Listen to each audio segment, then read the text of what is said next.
Welcome, gamers, to the Listen Gamer podcast, where we are the best gamers on the planet and nobody can contest us. I'm KingKrazey, and I'm joined by the lovely Yes Crew. Yeah, and we're going to be You're talking Ryan a lot today. about... I could be whatever you want me to be. Oh, daddy. We were talking about a lot about Dead by Daylight today. There's the recent Dead by Daylight update that has got survivors crying. The new Wesker leaks for the Resident Evil chapter that is coming up. And the Demogorgon. Puppy's coming home, quite possibly. But yeah, how you been, dude? I've been good. It feels like it's been a long 2 weeks without you. What can I say? What do you mean? We've never missed a podcast. I don't know what you're on about. Well, I've never missed one. I've always been here, gamer. I just sit at my desk all day. I'm sorry. No, let's back this up. Right. What was it? Are we doing a podcast today? It's a bit warm, isn't it? A bit warm, I agree. Dude. It was over 40 degrees in my room before I even turned on my computer. Killed it. So it's like, if I'm not streaming in 40 degrees, like I usually stream in 40 degrees anyway, but that's not the point. But that was with my computer and everything off. Like, there's no way I'm recording like a three hour podcast in over 40 degree heat. Hey, listen gamer. Listen, gamer. I appreciate that, but don't put 2 weeks being missed on me when one of them was because your room was too hot for you. You was the one walking around in your underwear, my friend. I'll record in my underwear. What do you think I'm doing now? Complaining about the heat in your underwear. It was roasting. I agreed with you. But exactly. You put it forward. I was going to commit. Lies and slander. I was hoping you'd say no. Exactly my point. But then what happened the next week, huh? Somebody was hungover and like awake at 6 a.m. I wasn't hungover. I went out on Thursday night. We record on Sundays. I saw Snapchats from you on Saturday night about you still being hungover. I still felt like shit. Don't get me wrong. That's because I'm old. Exactly. But nevertheless, yeah, like, we're here. We're here. You being a little wimp aside. Never missed a podcast. Let's talk about Dead by Daylight. Never missed a podcast. Well, to be fair, we did 6.9 because we knew that it was going to be hot the next week. So exactly. What it was, right, was 6.9 was such a good episode that we just had to let you bask in it for a couple of weeks. But, that is true. Yeah. That is true. But Dead by Daylight seems the average player seems to be dropping a lot. Like the last week, for example, it's been around 36,000 players. The last 24 hours, it's peaked to 45,000. But on average, they usually have around, I'd say, like 50 to 60,000. It was around 50 plus. The highest they've had was after the last Resident Evil. I believe it was sitting between 90 and 100,000 people playing at the time. It was 105,000 on Resident Evil, which, like, that's huge. Like, the only time that I think that it came close was the Halloween event last year. I think it peaked around 100,000 there. Yeah. But ever since then, it's like average players was like 50,000. It's just been dropping and dropping. I feel a lot of killers have come back. And started playing. So that's like bringing the numbers up. But I think the survivors dropping out maybe are the reason why the numbers are going down so rapidly. Yeah, I've seen a lot on like Facebook forums and stuff of survivors just refusing to play the game anymore, and it's quite frankly, it's really annoying. And what I find, my opinion of it is the survivors that are doing this and they aren't playing because killers have been buffed, and that is their sole reason, are the ones that required the crutch perks to get to the level that they were playing at, and they just clearly were not good enough to be playing at that level. 100%, I agree. As much as the skill-based matchmaking, I don't think makes that much of a difference, if I'm honest. Because it's like, you know what I did? I was tanking my MMR on purpose. Like, not so much tanking it on purpose, but I really couldn't care less if I lived or died. So I would just throw myself into the games. I would mess around, have a fun. If I died, get tunneled on hook, first hook death, that kind of stuff. I didn't care. It wouldn't bother me because it's a game, and when I play to have fun. And I tanked my MMR to a point where I literally looped a Legion on one TNL wall in the game for 5 gens. That's how bad it was. And then on the other hand, it took me, I'd say maybe a week, and I didn't even play that often. Like, on my stream, I play once, maybe twice a week these days because I'm not enjoying the game anymore.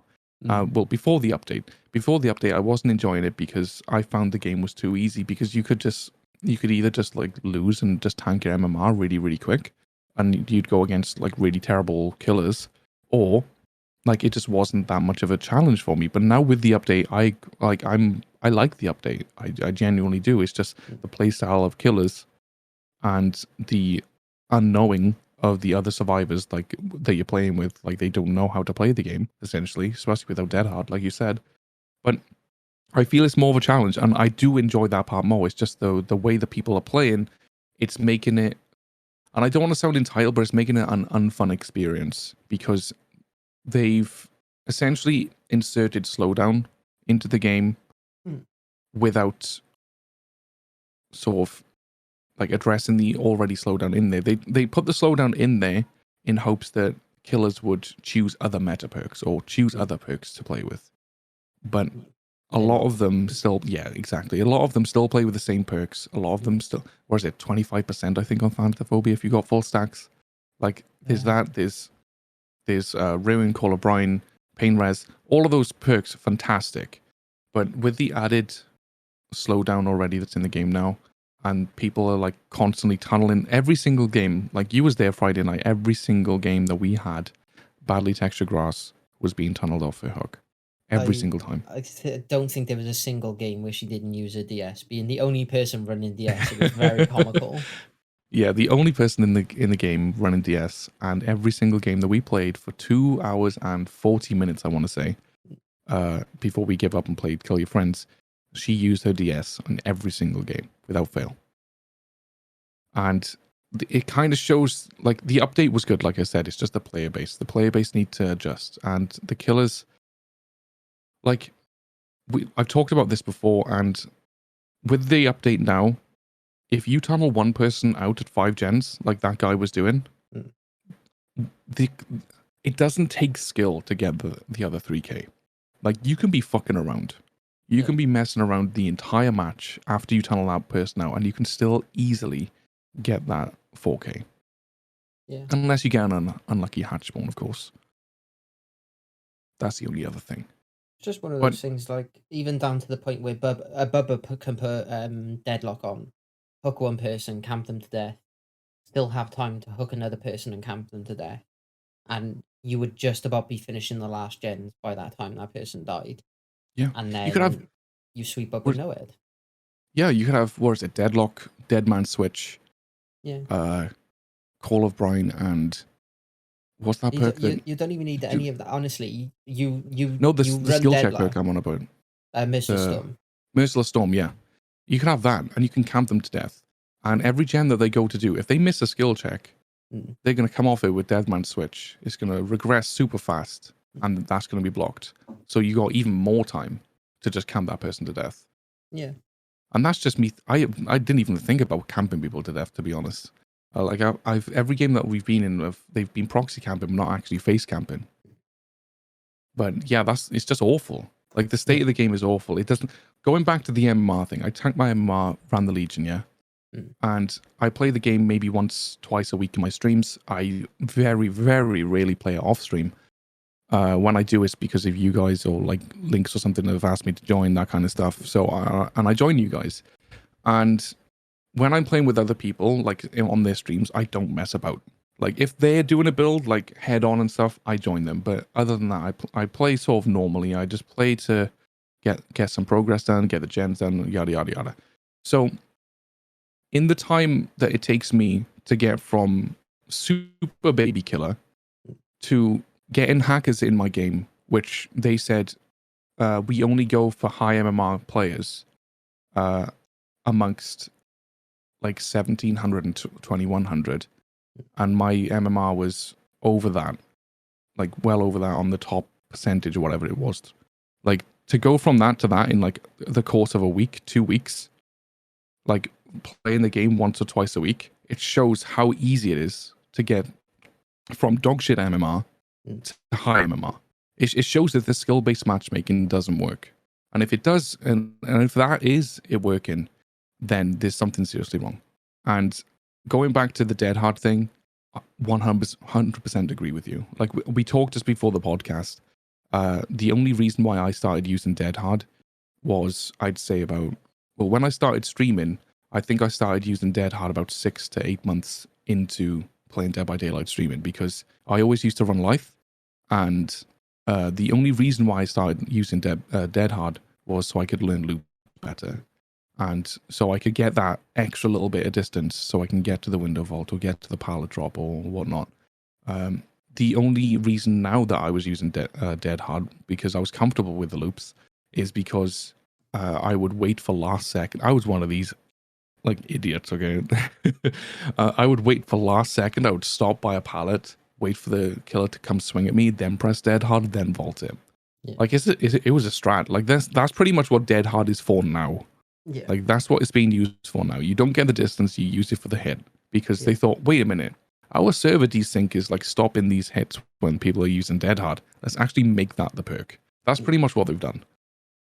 Yeah. And it works. But I agree. The people that are at the, in quotations, top MMR before the update, now that their crutch perks have gone, I'm a bit salty about Spine Chill, but I've got a feeling that they're going to bring that back in a separate update with maybe the Wesker update, maybe something like that. They have, like, if you're injured, you get extra vault speed or something like that, you know? Because I saw a perk in my Discord which had, like, taken the boots off or something. Low profile. So the perk is called low profile. I'm not sure what it does. I haven't read to see if they've got it there yet. I don't think they've given the descriptions for the survivor perks yet, but I think that was why they took the vault and speed away from it. They said it wasn't necessary because it was broken. It was just that it didn't fit the perk, which I sort of agree with. Yeah. There's also another perk called Superior Anatomy, and that is a picture of, is that the killer? I want to say. The guy's the killer, right? Yeah. That's Wesker, yeah. I'm sorry, I don't know much about Resident Evil, so I'm not sure on the characters. So there's 3 perks. So there's Terminus, Awakened Awareness, and Superior Anatomy. So yeah, that's the superior 3 killer perk. Yeah, that's the 3 killer perks. So if Superior Anatomy, sorry. They've given the description for that. Where's it 2? When a survivor performs a fast vault within 8 meters of you, this perk activates. Your normal vaulting speed is increased by 30, 35, and 40% for 3 seconds. Oh, and it has a 30-second cooldown, and it deactivates after you vault a window. Yeah.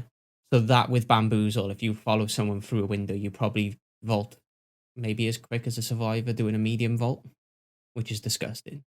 If you had bamboozle as well. Like tier 3 Myers like goes fast anyway. Oh, I know. Imagine if you had that with tier 3 Myers. Watch my leg now, daddy. Exactly. You're like one of those dancers. I do really like the looks of the perk Terminus as well. Have you seen that? Yeah, he's just like sat there in the chair with like tentacle things coming around him, right? But the perk description of it. So when the exit gates are powered and the last gen is done, perk activates. Injured, damned, and hooked survivors are all inflicted with a broken status effect until the exit gates are opened. Oh. And once the exit gates are open, they still stay broken for another 20, 25, and 30 seconds. That's really good. That, I like with that Blood one. Warden, would be so fun. Like, you either have to open the exit gate to heal, or you've got to try and get out without healing. That's honestly, I'm just reading that now, and that's really good, because the amount of, well, in the previous update, yes, it was good, but now, like, it's difficult enough to get to endgame at the moment. Like, you can't, like I said, my core values of the game was to have fun. So meme builds and like messing around like that was my sort of goal for the game. So maybe playing seriously, I need to have a few games and actually play seriously to see how hard it actually is to get to endgame. But It's the way really that the not. game's It's is really not not difficult. it's it's not that difficult. The hardest part about getting to Endgame is making sure your solo queue people that you're playing with don't see. The big yeah, there's that, and there's the 3 gen situation. Like with the pressure that the killers Yeah. have on 3 gens, like I think that's the biggest factor to get into Endgame. Mm. But even then, you look at the Doctor game that we had. He had a 3 gen, and because the 4 of us are still alive, it only took us to stop memeing around and go, actually, we'll split up on gens for a minute, and we had 2 gens pretty much 99 then. yeah, we did. In all fairness as well, like that doctor was just sort of applying madness and then running. He wasn't had actually a lot committing. of commitment issues. Yeah, if he committed to one person, Yeah. he would have had us, no problem. I don't know. I That's don't think he would have though, because I think if he committed to one of us, we'd have just done the gen and left. no, That was the because problem. that the thing is, in my head, I'm thinking, right, he needs to commit to one of us, slug us, go kick the gen furthest away that you know has progress on there. Yeah. Then go back to the other gen where you down the survivor, and then you can just gauge it from there. That like you can snowball fairly simple from people just rushing to get that last 1%. Yeah. Excuse me, it was the last 1% on the heal or on the gen, that kind of stuff. Plus, I think he had extra range on his shock as well. The But other yeah, the one Terminus. for Wesker then as well is awakened awareness. So when you're carrying a survivor, you can see the auras of other survivors within 16, 18, and 20 meters of you. And auras revealed would stay visible for another 2 seconds after you stop carrying the survivor. Right, okay, so that's kind of, that would go well in tandem with Starstruck agitation. Yeah, Starstruck, agitation, even, what is it, barbecue and chili. Because if you see the meat, everyone close to you, and if you see everyone close to to you, you see them far away too. That's pretty good, right? yeah. So I'm Terminus, very though. interested in running agitation, iron grasp, awakened awareness, and starstruck. Yeah. For those survivors that come over and like, I'll save you instantly. Oh shit, he's got starstruck. Let me hide in this corner. Well, hello there. Hello there. Hello there. But yeah, so the Terminus is pretty exciting. His perks look really nice without being game breaking. They fit into other builds really nicely. Yeah, they do. Like oh my god, Terminus with No Way Out. Remember Me, Blood Warden. Literally. Oh my god. Like it's an extra 16 seconds to open the gates if you've hit the obsession 4 times. Yeah. You get No Way Out, which is what, 30 seconds it gets locked for? Something like along those lines. If you get all 4 hooks, I'm sure it's like 40 odd seconds. It's like 40 seconds. Then on top of that, you need to open the exit gates as well. Mm-hmm. And then it's another 30 seconds until you stay broken. And if you hook somebody once the exit gates are opened, you get an extra 60 seconds from Blood Warden. That is disgusting. I love it. But that would be awesome. Like, I'd be looking forward to that one. Oh, yeah, so he's definitely got add-ons and stuff like that too. Yeah. Like, I haven't looked too much into his powers, so I know his they're calling him virulent bound at the moment. Yeah, which looks interesting. Is it virulent bond? Virulent, something like that. Virulent bond. I don't know. I can't read at the best of times, you know. When you use it, you slow down, and when charging, you press the attack button to bound. If the mastermind hits a survivor, that survivor becomes infected or furthers their infection. Should the mastermind crash into something during this bound, he'll slam the survivor, causing damage. If not, the survivor is thrown, losing a health state if they are thrown into any solid object. And he can also use it to vault pallets. Or vault. It says here vault over an obstacle. I don't know how that's going to work. Right, okay. Like, is that vault a window, or can he literally, like, vault over a loop? No, he wouldn't be able to vault over a loop. No way. Depends. Depends on the type of loop. Right, I'm just Like, going to quickly look at his power a second. It literally says obstacle, which I would have thought it would have said, like, vault over windows or pallets. I'd say an obstacle is a window or pallet, though. Because it says if a virulent bond hits a dropped pallet or vault location, the mastermind vaults over the obstacle. Yeah. So meaning the pallet or the window is the obstacle. But I'm curious if like So Huntress can hit over certain loops. yeah. So if a loop is lower left, would he be able to vault over that loop? Well, that's where their coding comes in. So That'd if be it's really not meant to interesting do, to see. if that Imagine looping happens, around the rock and he can just jump over the rock. exactly, that would be game breaking. So people camping pallets and doing that thing. This is, I think, are they playing towards their server dedication hits now? Is this what's going on? Because like the amount of times that I've been hit by a nemesis thing and it shouldn't have hit me. So this is kind of what it reminds me of. Like if their server dedication registers it as a hit on their end, but not on the survivor side or vice versa, you're either going to get a hit or you're guaranteed to vault over the obstacle. And that's how it seems like it's going to go. So if the mastermind hits the survivor, that survivor becomes infected or furthers the infection. So that's like Vommy. That's like the plague. Should the mastermind crash into something during this bound, he will slam the survivor, causing damage. If not, the survivor is thrown, losing their health state if they're thrown into any solid object. So that's kind of confusing for me. So he is the mastermind, right? Yeah. So if he crashes into something during the bound. Yeah. So if he crashes into something as he's charging the attack. So I think it'll be like an AoE. So there'll be like a certain radius around him that would push the survivor. Like a dead hard. Yeah. Then. Like all dead hard. Like you would like sort of dash forward. So that's like a dash, like pushing you away kind of thing. Yeah. And if you were to if he does it to you and you hit a wall or hit part of a loop or something, I think it makes you take damage then. So like, for example, this seems to makes me think, say you're looping him around a shack pallet and he's charging his attack. You hit him with the pallet. Then because he was charging the bound, he unleashes that AoE attack because you've stunned him essentially. Like I don't get cancel it if you stun him. I think it would cancel it. I think it's more like, do you know, like when Demo does his thread, and like if he hits like boxes next to you or hits the window and you've like juked the window, it'll like push you, and if you hit something when you get so pushed, like an aftershock kind of effect. Yeah. Right. Okay. So the only other thing I'm thinking, I don't get the last part. He'll slam the survivor, causing damage. But isn't damage to a survivor causing them to lose a health state? Or do you think it will put them in the endurance? Like as if you've with, what do you call it? Death Slinger. When you break free. What do you mean? And you have to mend.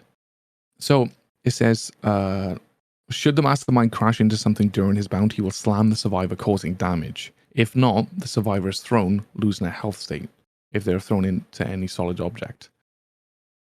So if he crashes and he does that bound, he slams the survivor, causing damage. So does that put you into like the mend state then? No, I think that's just going to be a hit. So if you're injured, then he hits you with a bound, you're going to go down.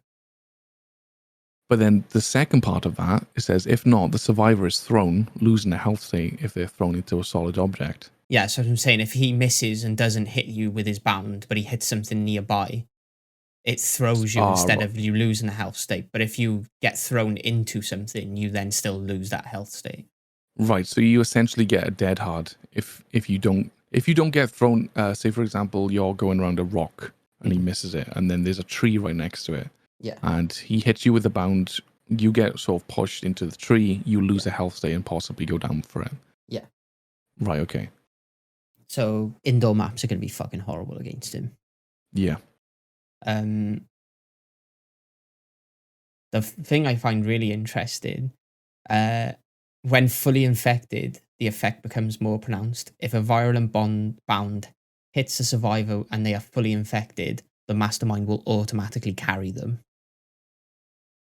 Oh. So you could be in full health state, but fully infected, and he could jump into you and pick you up and take you to a hook. That is insane. That's probably going to be an add-on. There has to be an add-on to make people infected. Let's have a little look. So there's add-ons like the Unicorn Medallion increases the initial virulent bond distance by 20% and then decreases subsequent bonds by 20. Leather gloves. Oh, nice. Yeah, it's a charge attack. You can see this. Increases the distance which the Lion Medallion, okay, increases the distance which survivors are thrown by 30%. And then there's the Chalice, which is a gold, increases the bound extension when grabbing a survivor mid-bound by 50%. So what does he do then? I'm assuming when you pick that survivor up, that you can carry on bounding. So you could essentially, like, if you pick them up and you're heading towards a hook, you can bound to that hook. So you get like a little extension on that 50% extension. It might only be like 2 or 3 meters. Yeah. Which it could be then 5 or 6 meters. Right. I think these add-ons are the iridescent ones. The bottom yeah, ones, there's one. Yeah. Yeah, the bottom ones. So the lab photo, destroy pallets and breakable walls when colliding while using virulent bonds, and removes the ability to vault pallets while using virulent bonds. So that's like the Legion's. Is it Legion pin? No. Yeah, except for he wouldn't vault the pallet to break it. It would just. Yeah. It would be more like it's like a cross between that and Blight, where he can break the pallet by going into it. And then the iridescent Urobos vial. That's disgusting. Survivors start the trial infected. Yeah, what I said. Survivors start the trial infected. Survivors suffer from the exposed status effect for 30 seconds when reaching maximum infection. So that is strong. Yeah. So this is essentially Pinky Finger base kit, right? So if they start infected and they start exposed for 30 seconds when they reach maximum infection, pair that add-on with Lethal Pursuer and maybe some hexes. So what's the Fast Vault hex? Which one is that? The Blight one. Crowd control. Yeah. No, not Trickster, right? That would be a good pair, just so you can get some quick downs. I would pair it with the Robust Virus add-on. Which one is that one? When a survivor reaches full infection, it reveals their aura for 4 seconds. Oh, okay. With Lethal Pursuer, that becomes 6 seconds. So when they get fully infected, they're exposed for 30 seconds, and you would see where they are for 6 seconds. No, this is the thing. Lethal Pursuer. The reason why I said Lethal Pursuer is because they started infected, right? Depending on how long it takes them to get infected, it's probably something like 30 seconds, right? So you can use Lethal Pursuer to walk over to them and sort of like get M1 hits on other people. And then by the time they're fully infected, the ones that you didn't hit will be exposed as well. And then that add-on that you just said, when they reveals for 4 seconds, you can go straight after them. Yeah. And then Lethal Pursuer extends all aura reading by like 2 seconds, isn't it? Oh, it does? So instead of seeing it for 4 seconds, you would see it for 6. Nice. I didn't realize that it did that. It's added 2 seconds to every aura reading perk on Killer's side. That's actually not bad. That doesn't make it as horrible to run. This is like you get value throughout the game for it. Yeah, that's good. Like, did they just recently change it, or was it always been like that was in the last update. It's disgusting. Ash is in love with it. Oh, I would be as well. Like, because it applies to Lethal Pursuer as well. So Lethal Pursuer is now no longer 9 seconds. You see people for 11 seconds at the start of the match. And that's good. Apart from when you guys know and kill your friends that I'm going to be testing out my Huntress and whatnot, and it relies on aura reading, and you guys run distortion or off the record or something. No. I do not do that. I am not Smurfus. You did, okay? I didn't run distortion. What are you on about? No, you did before. Not this time. I've never done it. I don't do it to you, and I don't do it to Ash. I'll let you try and get your hit. I know it's coming, so I will try to dodge it. I'm I sure you also did it on a won't- Larry's game, unless that was Smurfus and someone else. No, Then, so Smurfus, if it was 100%. Smurfus and someone, I know Smurfus did it. Smurfus is a dick like that. But I think I'm not sure if Max might have run the he had Shadow Step, didn't he? Shadow Step. Yeah, Yeah, that's what it was. So yeah, yeah, if it was that, I apologize. yeah. Like, I'll hold my hands up if I Yeah. was wrong, but I'm fairly certain you have run one just to piss me off. No, once. I won't do it because I like getting sniped. You like getting mommy hitting you. Generally though, like if you hit me from like fucking 40 meters away, I'm like, that was sick. What a shot. Happy days. I don't Yeah. care if you've used an aura to do it because it's still difficult. It is, yeah. And like even Zuto was like with my hatches that I was throwing, Zuto was like, oh my god. Like I almost had Zuto like quite a few times. And I didn't have no auras on him. He was just like map awareness and knowing where I That would was why pressure. I laughed when you played your Huntress Friday night. And I ran to a T&L loop and I stopped dead out in the middle and you threw a hatchet and I think it landed about 3 or 4 meters to my left hand side. Yeah. I laughed because like, you thought I was going to keep on running. But let's be fair. Like, I'm getting good with it. You are?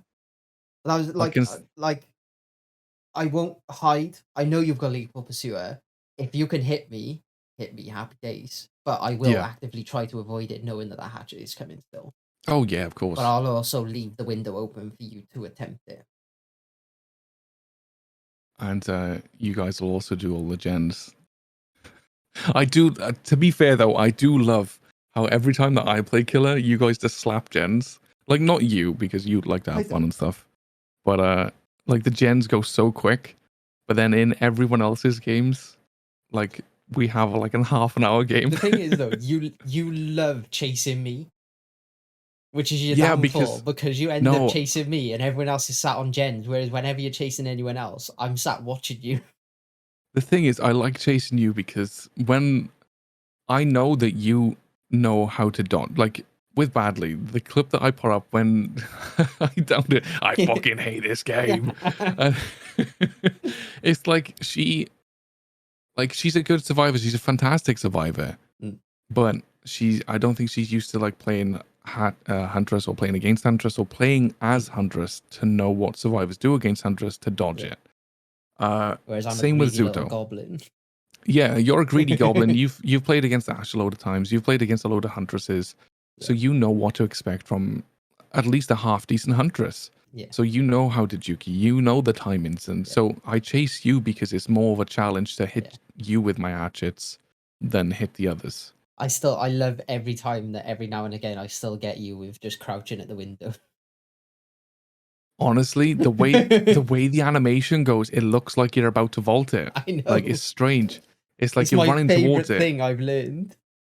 You've run towards it, and like I'm thinking, right, this is a surefire shot. Aim a little bit lower. I aim perfect.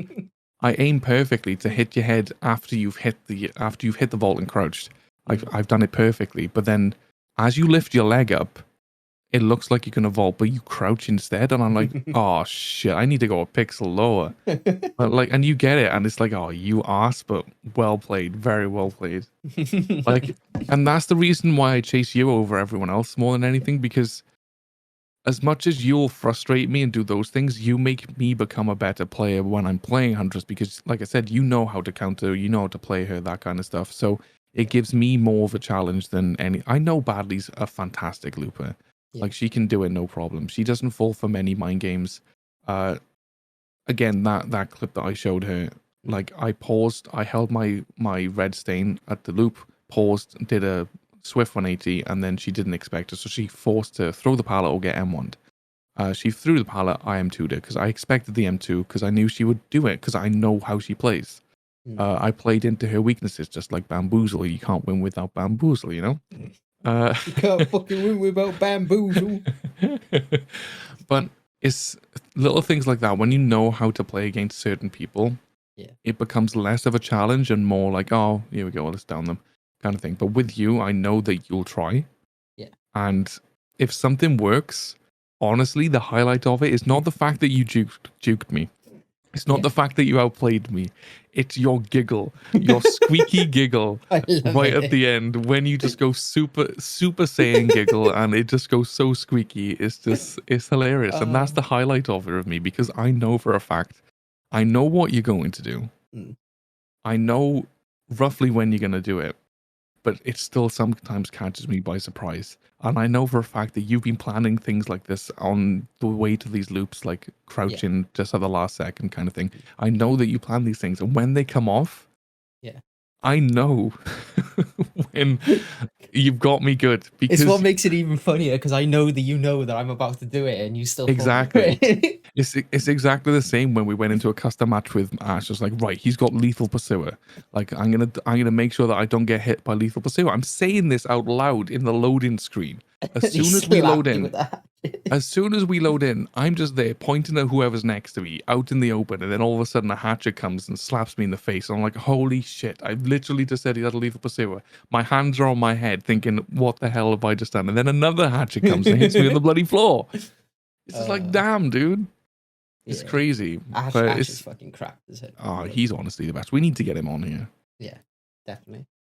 So there was one thing I was speaking about as well is so we were having a discussion with Apocalypse about like ways to make the game interesting and stuff like that. So he was saying about how he doesn't really want to stop playing Survivor because he enjoys playing with his friend, but at the Same. same time, Survivor bores him.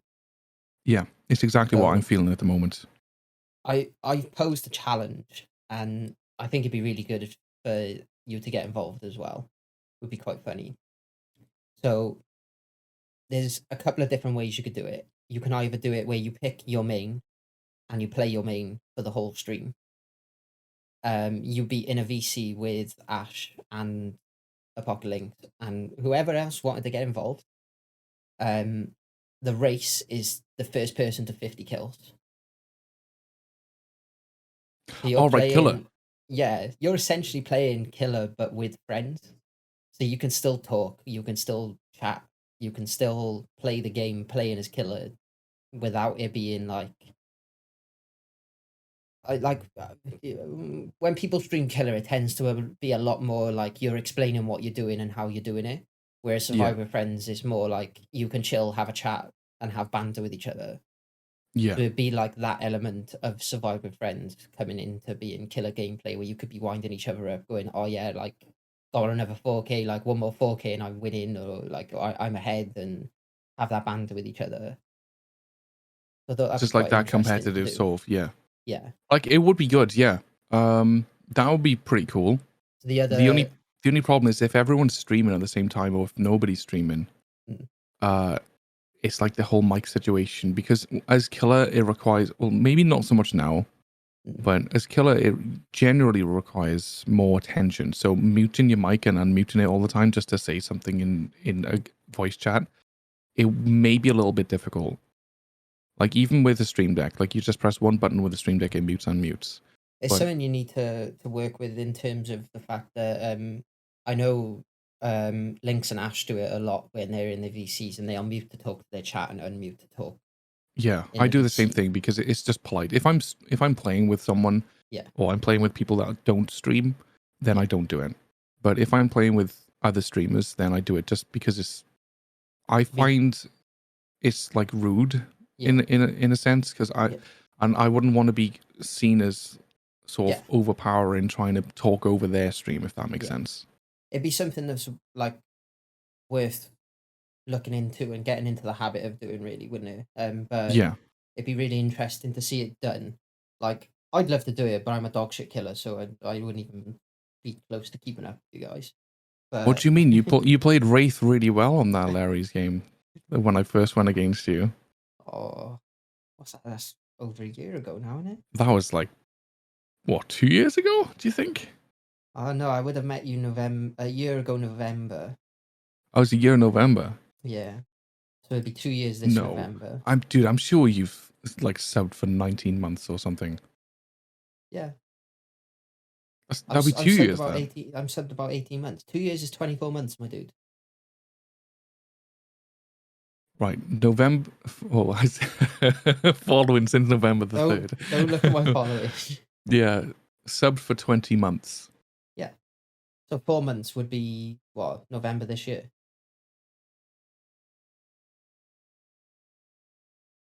So yeah, that's 2 years. You made the account in January 2020. Yeah. And you followed me in like that November, December that year. Yeah. So it'd be 2 years. This year, yeah. Yeah. I'm fairly certain you said 1 year, so if I misheard you again, my No, mistake. 1 year, the November gone. Ah, right, Just okay. gone. So we're coming up to 2 years. It would have been from Yeah. that fake old rigged game. So yeah. You've improved a lot. Like I will say that. You've improved a lot. And I think the biggest thing from that is the fact that you have a PC. You've got more frames. There's that, but like I You've played with better people. I've And like I never play killer, but I've always got it. I got a really bad tendency to do really stupid shit, and it either works or I look like a twat. And 9 times out of 10, I look like a twat. yo, just own that shit like I do. But the 10% that it does work, I look like a fucking genius, and I'll take it. But I think killers. I treated killer Mm.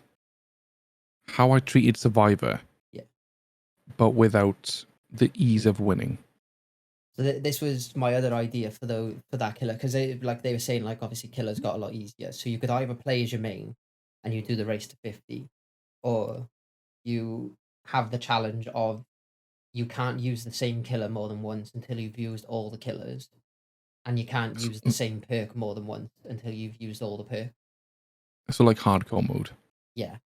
So it'd be really interesting where you could go like, oh well, I'll start off like Ash could go, oh, I'll start off strong and try and get a quick 4K in as Huntress using good like my good perks and my main, and then using weaker perks later on, or having to use weaker perks on good killers to be able to use stronger perks on weaker killers to be able to get those 4Ks. You see, I'd possibly do the opposite, or I'd make it harder for me to start with. Like I'm thinking about it now as if I'm doing it, and I would start off because of how easy it is for a killer these days. Like I said, you can tunnel the first person out of the game, and then you can crack on get. Yeah, I just And thought I'm it'd be an thinking, interesting challenge, because a lot of challenges don't really revolve around killer other than doing streaks. yeah, I would do it perkless. I would start off perkless. If it got too hard, that's when I'd started adding 1 or 2 or 3 or 4 perks. Also, like I thought about doing it as like you could do it as a killer challenge. So the first time you do it, you could do it as just your main, and then you go, right, we're gonna make it harder for ourselves the next time, and we're gonna do it using all the killers, using all the perks. Then Yeah. you could change it to you can use whatever killer you want, but it's perkless. Yeah. And just having like different conditions for each one. It would be fun. Yeah. There's On that note, the Hardcore Survivor Challenge season 3 has just started as well, and I'm so for it. What do you need to do for it? So you need to have your family share on, so obviously you can get the dual account. You start base kit, so the rules are if a survivor dies, you can no longer use that survivor. You can only use the blood points earned on that survivor to be able to buy stuff for them. You can't take items into a game unless you've plundered the item from the previous game. That sounds cool. And yeah, it sort of just goes along like that, really. Did I start doing that? I'm curious. Oh no, I just made a Smurf account, didn't I? And just Yeah, see no, how we easy it was to done level one up. a Yeah. while ago to see how fast we could go from rank 20 to rank 1. Yeah, it was fairly easy. I took over. Ooh, it was so quick. Yeah, but it was like I'd love to do it as just 4 people doing it and recording. That'd be so Yeah, fun. definitely. I've thought about it as well, and who would be able to do it and who we could ask to do it and stuff. The only issue would be editing it.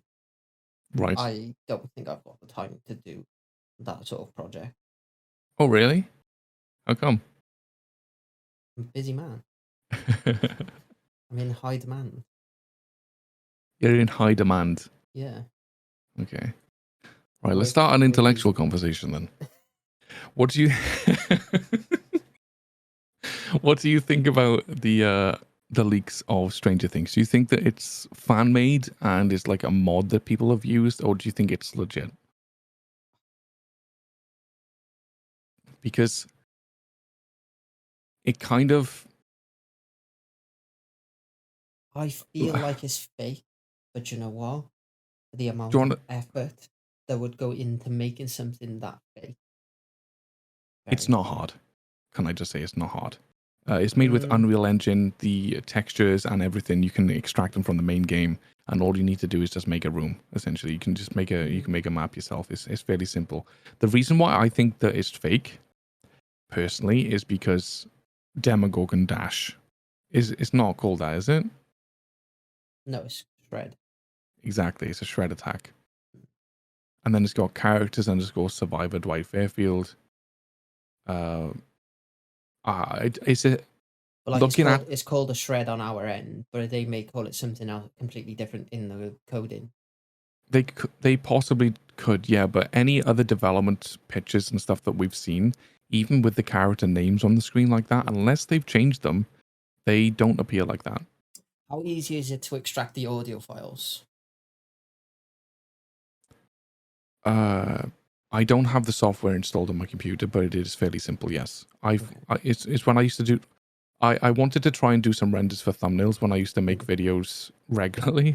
Because that was when the I one used, thing I noticed from the clips of the Demogorgon was the fact that once he was moving around and a survivor ran past him, they did initiate the chase music and played the chase music, right, which but is one of those things of like, I think if people were going to go and fake something, they've gone into a fair amount of detail to be able to fake it, for even down to coding in for that chase music to initiate at an appropriate time and using the correct chase music.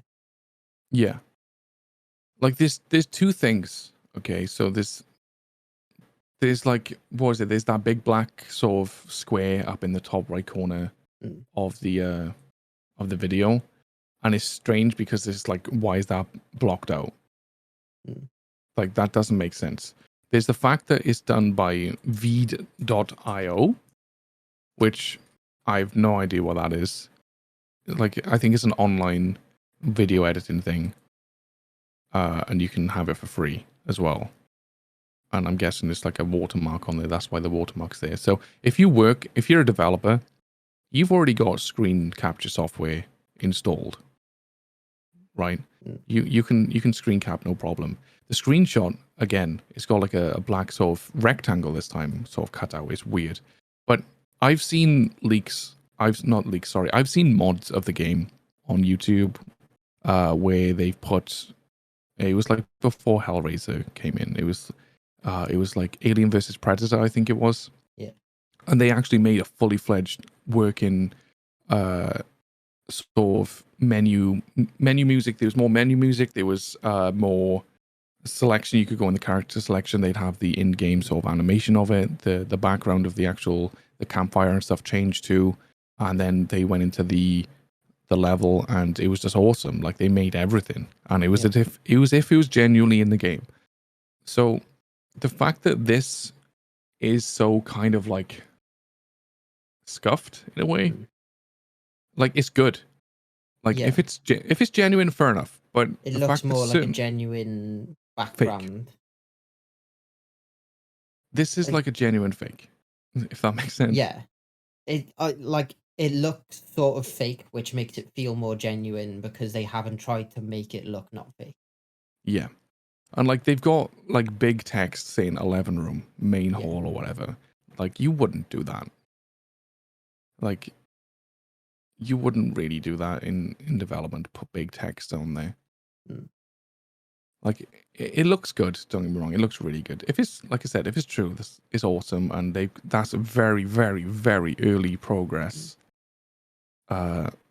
But considering everything on the walls and stuff, and you've got like the sort of sparkly bits that come from the upside down, that kind of stuff. You know what I'm trying to say? The sort of the upside what's down stuff. yeah, the upside down. What's the actual thing called? Yeah, it's like that dusty stuff to give sort of atmosphere. That's what it is. Yeah, like to give that sort of upside down atmosphere. Like it's that's very sort of far ahead, but then they like I said, they still have like the text on the room, so which room it is. Like we've never seen that before. Yeah. And I don't know. It just seems fake. I'm excited to find out, but at the same time, I am sort of getting annoyed with how much is getting leaked all the time. So yeah, it's kind of strange, isn't it? It's like there's got to be someone in behavior that is leaking all of this, like the amount of detail that they have. Yeah. And to be fair, it should be easy enough to figure out who it is. Mm. Unless because like we've said, I'm just looking at the stats actually. November, December 2019, like when I started back up playing again, they had like 19,000 people average. Yeah. It's I don't mad. think the game's doing as bad as people say that it is. Like, if you look at where it was, it's purely down to the fact of how much of a spike they had during that time where Stranger Things come out, Resident Evil come out. Like, Yeah. they got The such whole high ninja thing as numbers. well. Yeah, they got to such high numbers from it that now the average numbers that it probably would have done from natural growth look pitiful. Yeah. Like they averaged like when they first released, they were doing good. They were doing like between 11 and 17,000 average Yeah. players, but then like the next year it went down to below 10,000. Like they struggled year 2. And then it steadily grew Yeah. from like 10,000 to almost 20 in 2018. Mm. Then 2019, that's when they started growing a lot more, and they went into the mid 20s. Then they jumped to 30, 40,000 average players. And that's kind of where it's at the moment. Yeah. So this month for June, so April, it went down to 29,000, 30,000 average players. And now in June, there are 49,000 49,000 players. That's a huge jump. And that I can guarantee is because of the killer update. The killer update and Resident Evil 2 come in. People So get it's back not into the game for that. maybe that could be a big thing, but I think people will be more inclined to jump on the killer update before Yeah, the that's what I'm Resident saying. Evil That's what update, I'm saying. because Though. I People don't are, think they would come back for the Resident Evil update just to get used to playing it again, because it's yeah, exactly the same game. I think when the Resident Evil comes, was it next month? Is it? I think a couple of weeks. like ETB should be out soon. Yeah, so when that comes, that will get a spike, 100%. But I think because this is such a huge update with the killer, I think 100% that's the only reason for the spike. Yeah.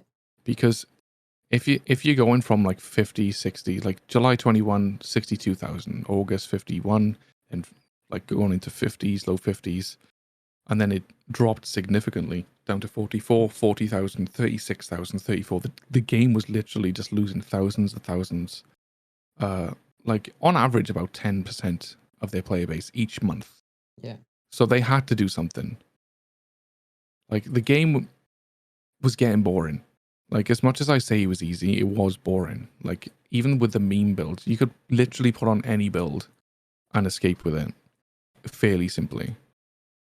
Like, and as you not playing the game as much as I did as well, you could do the same thing. Like you're a good player.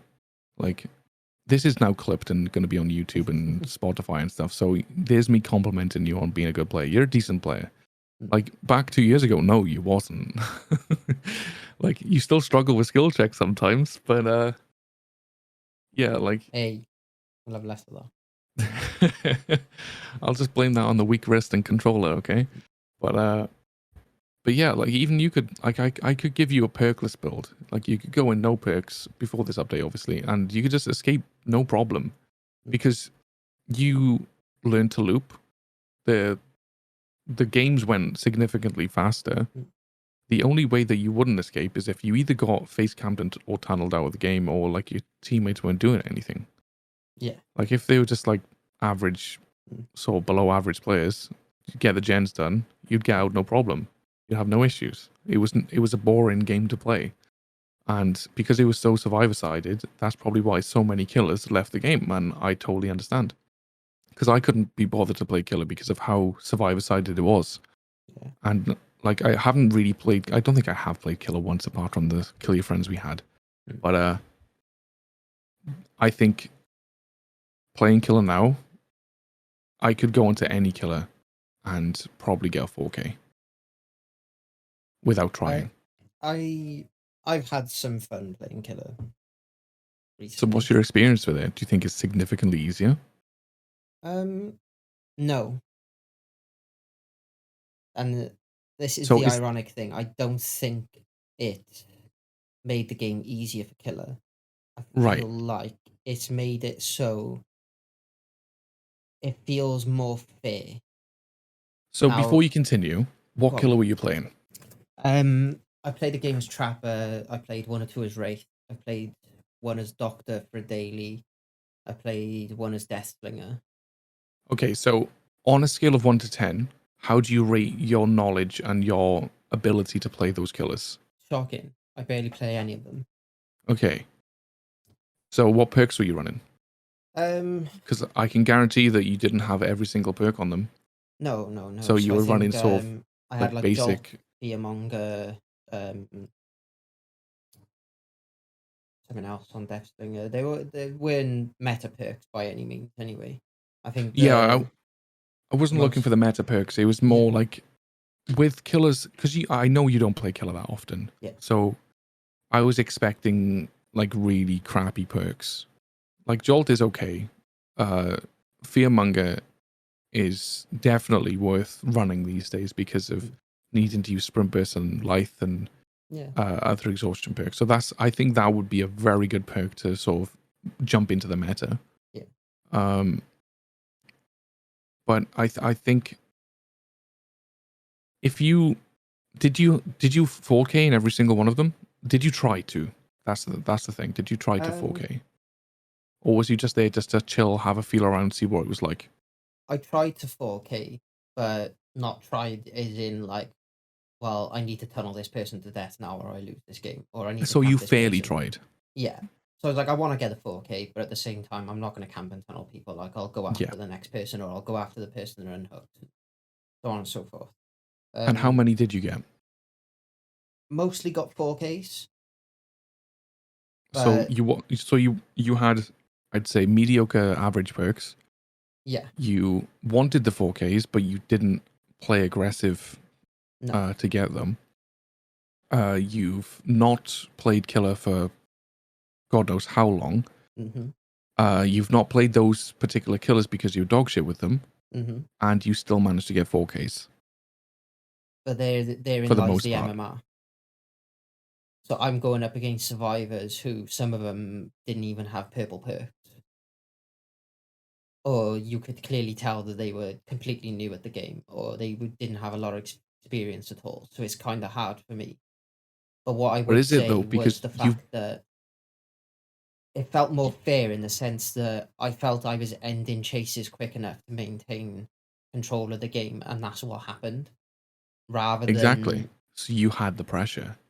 Yeah, that's like what this update is about. Giving killers the pressure back. That's what I'm saying. It's not even so much about the pressure. It's the sort of, you know yourself. If you chase a certain survivor for too long, you need to break off and go after someone else. Yeah. To maintain that pressure, and just because that's the way killer is. Now, sometimes in the old update, if you did that, even though it was the right decision to do, you would still lose the game because the gens went too quickly. Yeah, you'd be punished for it. Punished for making the correct decision, and that's what the frustrating thing about killer was. But now it feels more fair. Now it feels like unless you make a mistake, you have the chance to maintain the pressure. Exactly. So I wouldn't say it's So made it easy. If you make mistakes, survivors will still punish you, but that depends on the you can then survivors. you can then now look back at that game and go, I didn't get a 4K because I spent too long in this chase, not Yeah. because the gens went too quick. Like I ended this chase in 20 seconds and they still popped 3 gens at the beginning of the game. Yeah, that's the big thing that I was feeling. When Yeah, I used to play killer, I used to have that exact thing. I'd be chasing a very good survivor or a very good looper, I should say, and I would get them down within like 20, 30 seconds, maybe a bit longer, or I break it off after like 20, 30 seconds. yeah, In that time, if they like without brand new parts, 2 or 3 gens, like you said, could have 100% popped, hmm and that experience in the game was just awful. The yeah, fact that you didn't get a hit or you couldn't get a hit because you had one good looper and how fast the gens went, like with Prove Thyself or if somebody had brand new parts or whatnot. 3 separate gens popping all at the same time. After I know it wouldn't pop after like 30 seconds chase because it takes 80 seconds I think to do a generator, 90 seconds now. they're 90 Um, now. But like even yeah, then, like that 20 to 30 seconds chase, especially at the start of the game, by the time by you the time find the you get back, oh, survivor, exactly, yeah. like But you say 20 seconds to find the survivor, 20 to 30 seconds to get the 2 hits that you need to down them. That's 50 seconds. By the time you pick them up, hook them, like the gen that's across the map might be 10 seconds away from being popped, exactly. which you've got no chance. Now that's 20 seconds and you've got a chance to get there. And the only thing with that is like things like Freddy, like where Mm. Freddy can teleport to it. If you had Tinkerer or if you had Barbecue and Chili to see the auras of the survivors and stuff, you could teleport instantly to that gen. Get the instant 2.5% regression. If you got Popgoes easily, you get an extra, was it 25%? I think it is now. Mm. You get that extra regression to get that pressure. Yeah. It And feels more fair. I feel like if I don't get the 4K, it's because I made mistakes and not yeah, because the survivors get it but too easy. going back to it, so you 4K'd in what 90% of your matches? Yeah, pretty much. You said about it's the MMR because you was going against people without like Yeah. purple perks and whatnot.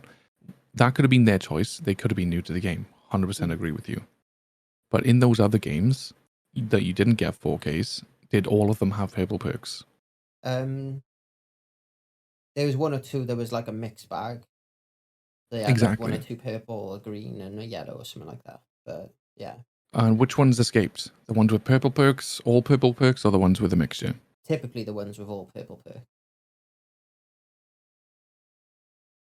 So it just, I feel from what you've said, you've, say for example, you played 10 matches Mm.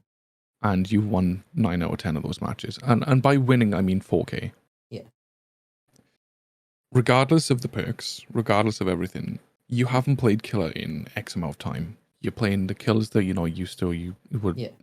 terrible playing. So your MMR was right.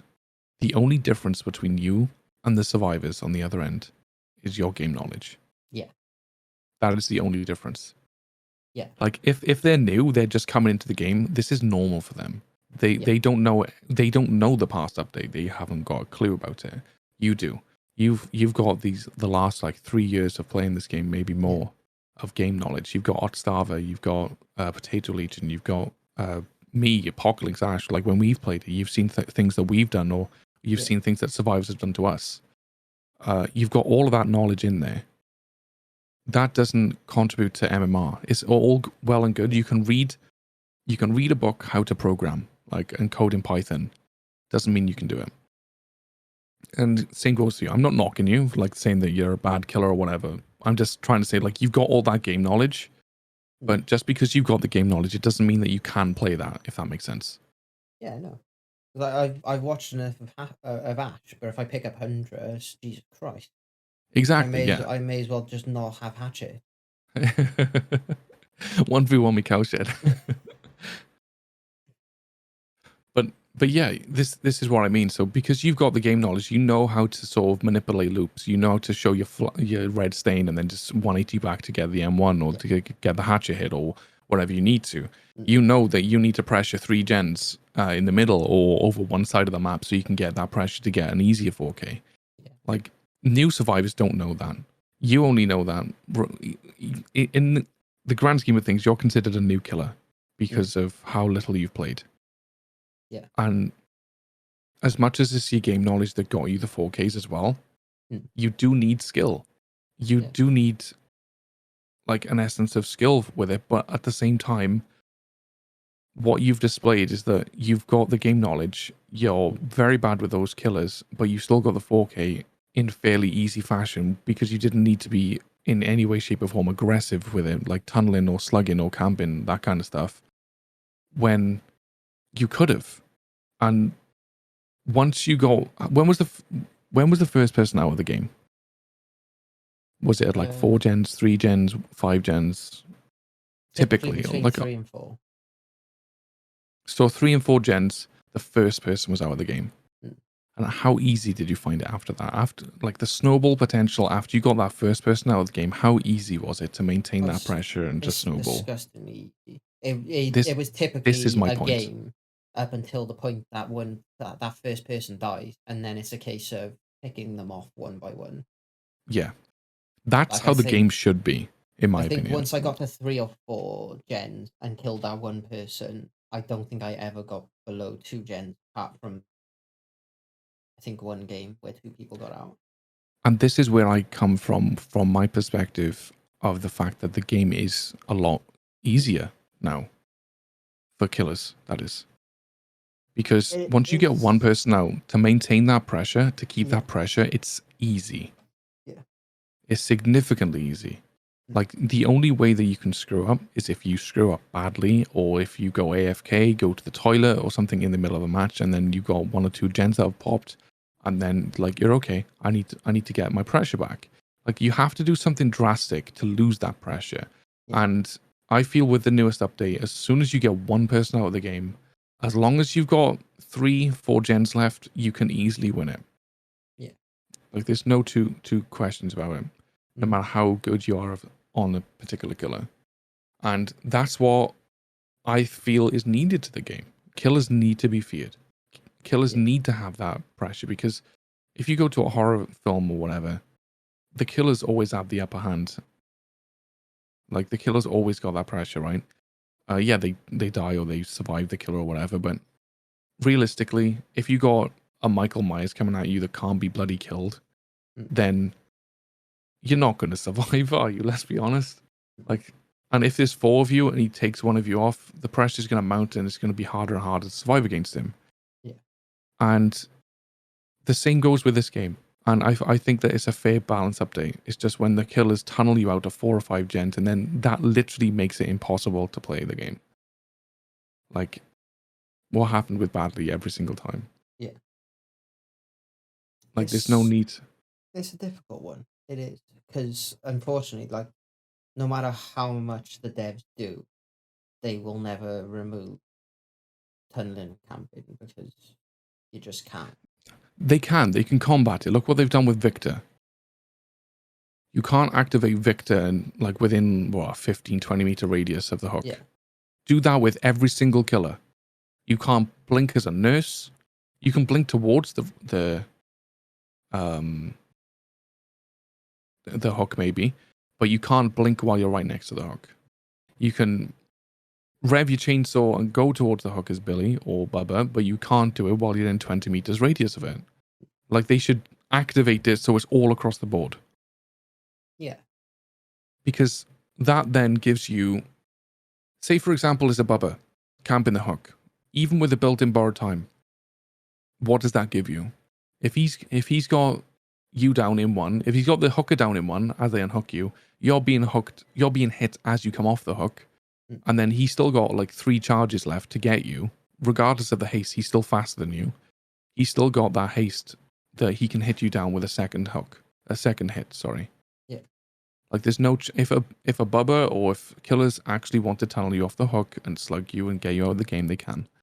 And I think that's a dev issue where it's the same thing as what we were discussing with Nurse before the podcast.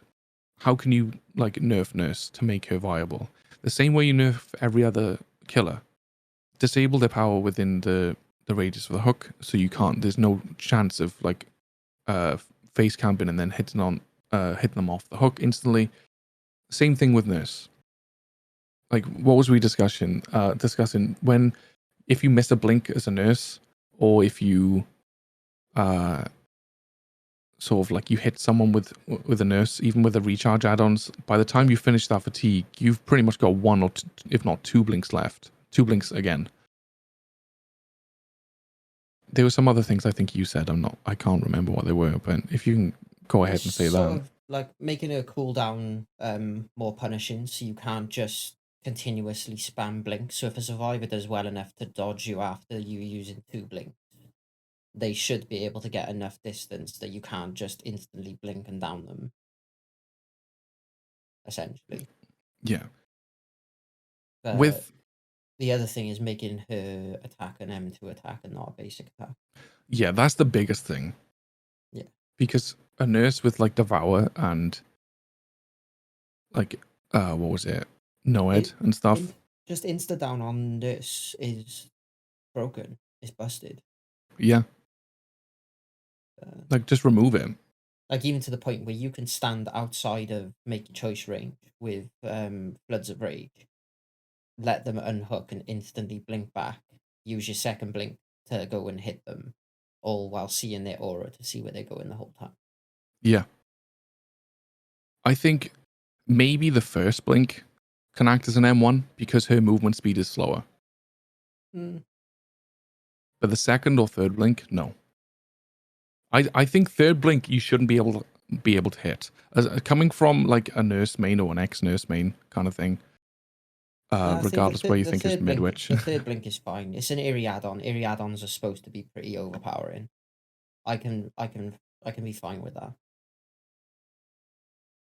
Even if it's like Devour Hope or Make a Choice or no, just it should be an M2 hit, but if you've got the eerie add-on to have 3 blinks, your third blink you should still be able to hit on. Right, okay. Like it's an eerie add-on. It's supposed to be difficult to go against. It's supposed to be game changing. Same way a brand new part is game changing or can be game changing. Yeah, it can be. I've noticed whenever I use a brand new part, which is very rare. The only time we do it is like, oh, shall we try and generous this person? And then when we do, I just don't use the bloody thing at all. Every time we plan on doing something, it just all goes to shit. Oh yeah. But with the area add-ons, like the brand new parts and stuff, I typically use them at like late game now. Yeah. Or I don't get to use them at all. That's just my opinion for it, is the fact that iridescent add-ons are supposed to be there to be really rare and potentially game changing. Yeah. Where if you don't bring really strong add-ons or an eerie add-on and survivors bring brand new parts, they should be winning the game. Providing they hit their skill check. Yeah, providing.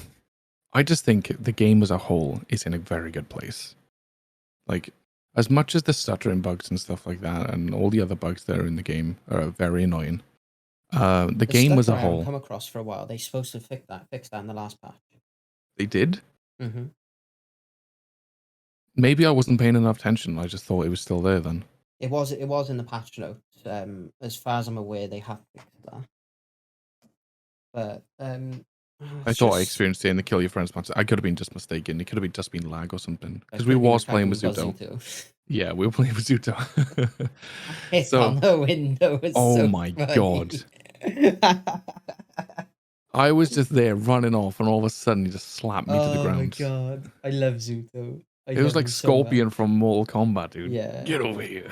Mate, fucking Ghostface threw his knife at the back of your head. Like.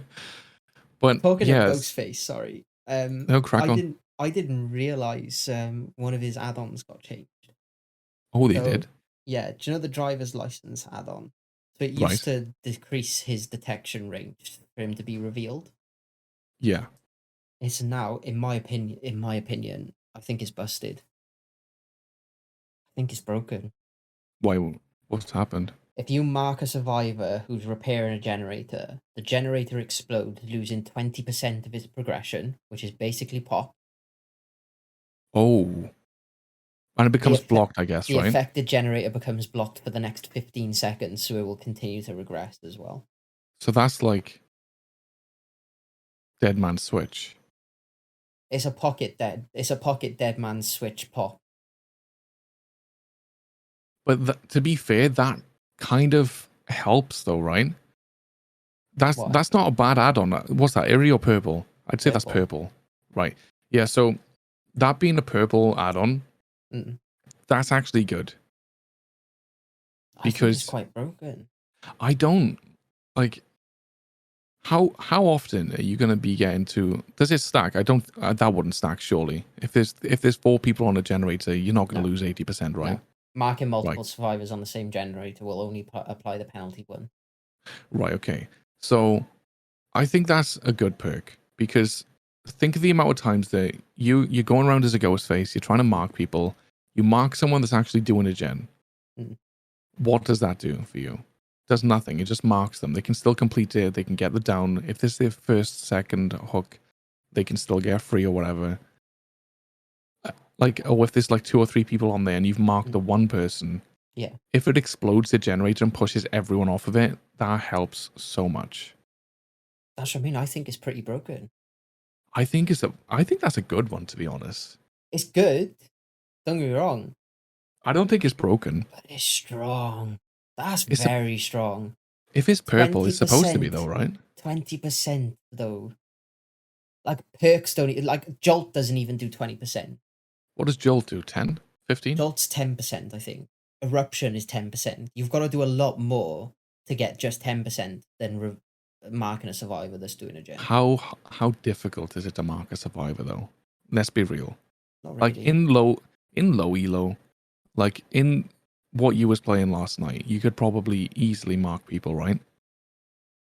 Because they were possibly quite oblivious. Okay, then. So if you don't know, then it might possibly be difficult to reveal people.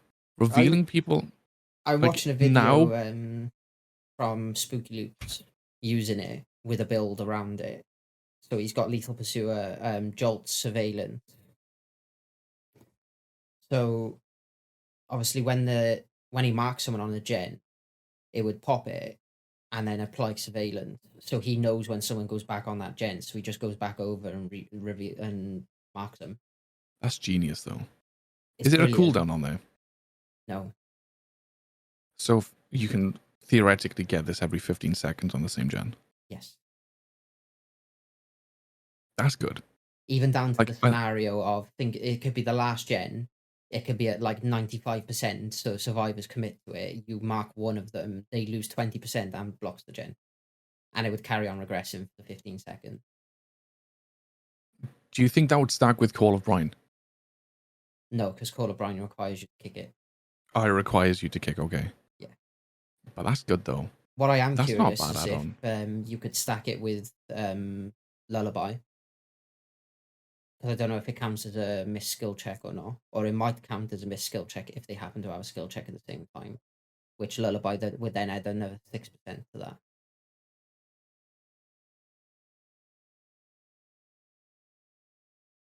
That's interesting.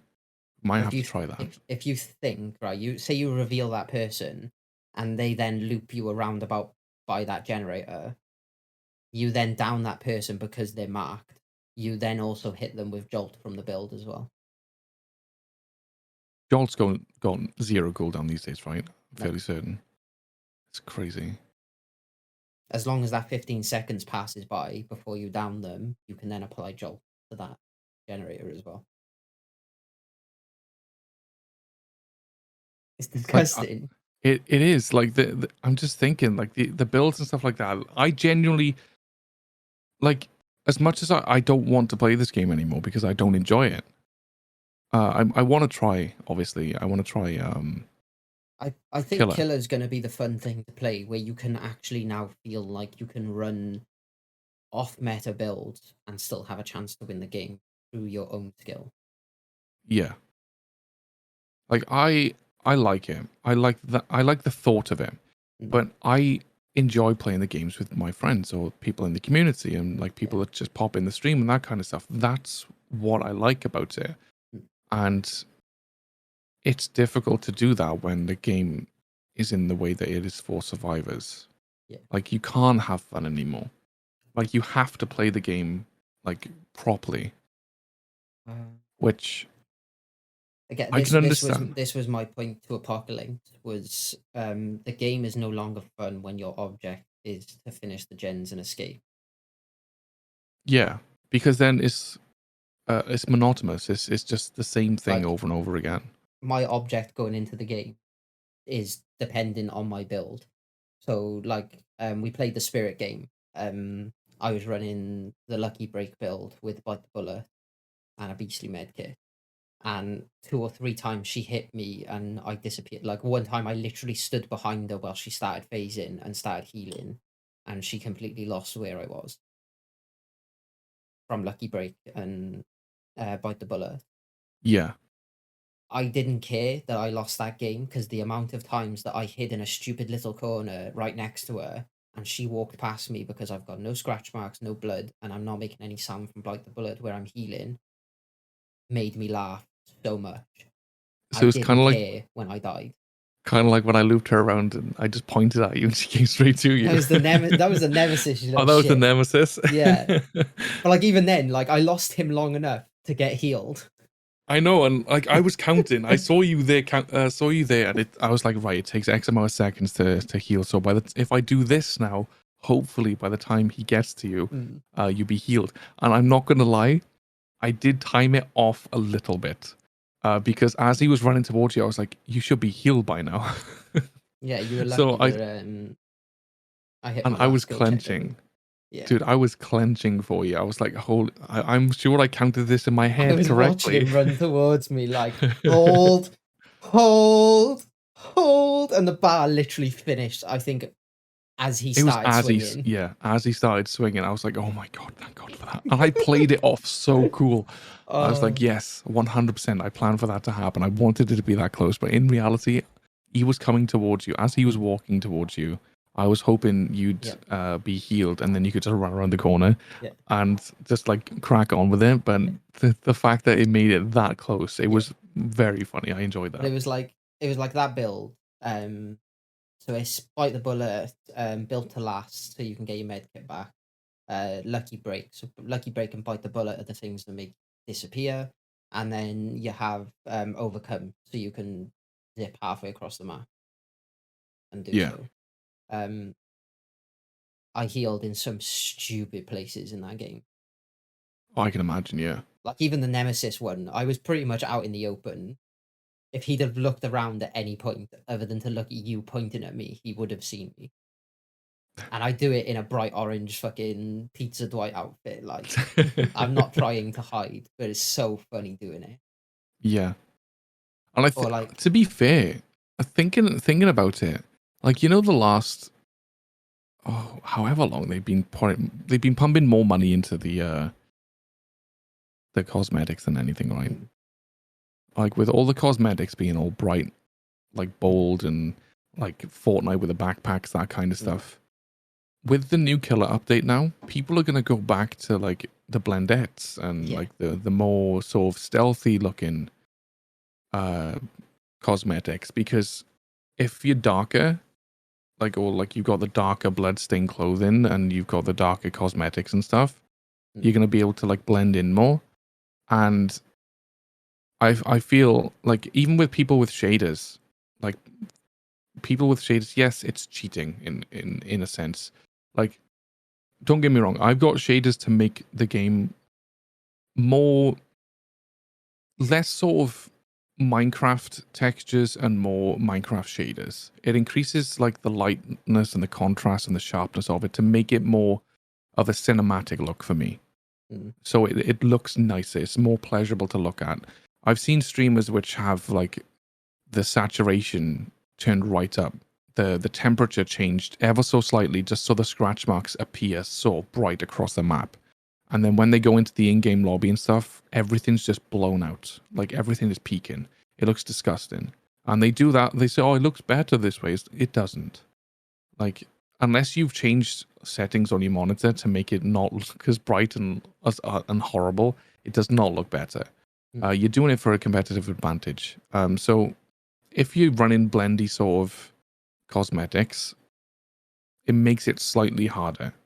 But I think it's going to go back to I'll that. forever be bright. I'll shine bright like a diamond. Like, I'm still going to be the leopard print fuck no matter what. But at the same time, I do like the blendy sort of outfits where you go against killers and stuff and they just walk straight past you. Like, that aspect of it is hilarious. I find it absolutely fantastic. Believe me, it's even funnier when you're not trying to blend. That too. Like, it's so much funnier. The amount of times that I've been, my 90s Jake Park outfit with a coin purse thing as well. Like, the amount of times that I've hidden in a bush or I've corner teched someone with it, and like, they should have seen me. And it just works, and it's just fantastic. It's hilarious. Like going back to that Spirit game, like, the thing I loved about it the most, we all died. It didn't bother me in the slightest. What made me laugh and made the game for me was when the Spirit come back to where I was healing, and because I was literally just stood in one of the shower cubicles, she seen where I was because she decided to turn around and come back, and just started nodding at me as she was walking towards me. Yeah, exactly. Like, that's why I played the game. Yeah, it's for the banter. Like, I've got my stunning build as well, so like I'll run head on, blast mine, and flashbang. And I think I was playing with Mason from Apocalypse's stream, and me and him both jumped in a locker, and this pinhead come round. He head on the pinhead, come out of the locker, dropped the flashbang, and I'm there giggling to myself. And he was like, "What are you laughing so much for?" Like, watch this now. As he finished the stun animation and come out of being blind, I jumped back out of my locker, hit him with head on, dropped another flashbang in front of him, and he got blinded again. That's a quadruple tap right there. Yeah, things like that is just, I love it. That to me wins the game.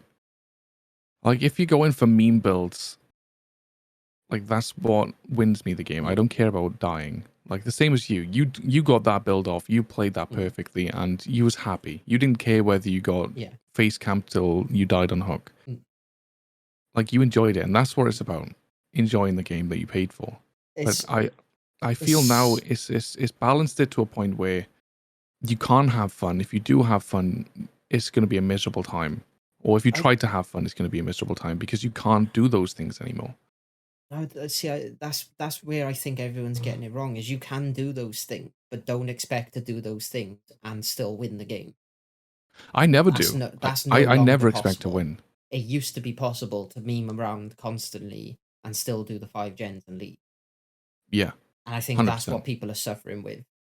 And it's like, no, if you want to do stupid shit and meme around, expect to lose the game. If you don't and you survive, happy days. Yeah. Like the Doctor game, like how many times did I hit him with head on and blast mine and drop a flashbang in his face? I lost count because he just kept picking generators. But yeah, he ignored it, and the amount of times that I flashed him and he walked off into a wall and he was sliding across a wall, like, and that's just a blind. Like, it was a funny game. But we very much could have won that game and left with 3 of us, leaving 1 person to die. But we didn't. We carried on playing and had a laugh with it. We all died because you sandbagged the shit out of me. No. Yeah, 100%. Your little legs couldn't carry you fast enough to the locker. That's what that is. That's what it was. You made a miscalculation and then made it blatantly obvious that I was in the locker. That sounds like a you problem, though. No. You would. To be fair, you was head on in him all game. If he didn't check the locker, I would have been surprised. No, because you crawled halfway down the corridor to get to them. If you didn't crawl halfway down the corridor, he'd have picked you up miles away from the locker and still walked past there. Exactly. There were 2 lockers there. If he didn't check those lockers before picking up, I would know. My guy, he had so many commitment issues. Come on. That's what I mean. How was he going to commit to picking me up? He was never going to go and check 2 lockers. I think he would have. No.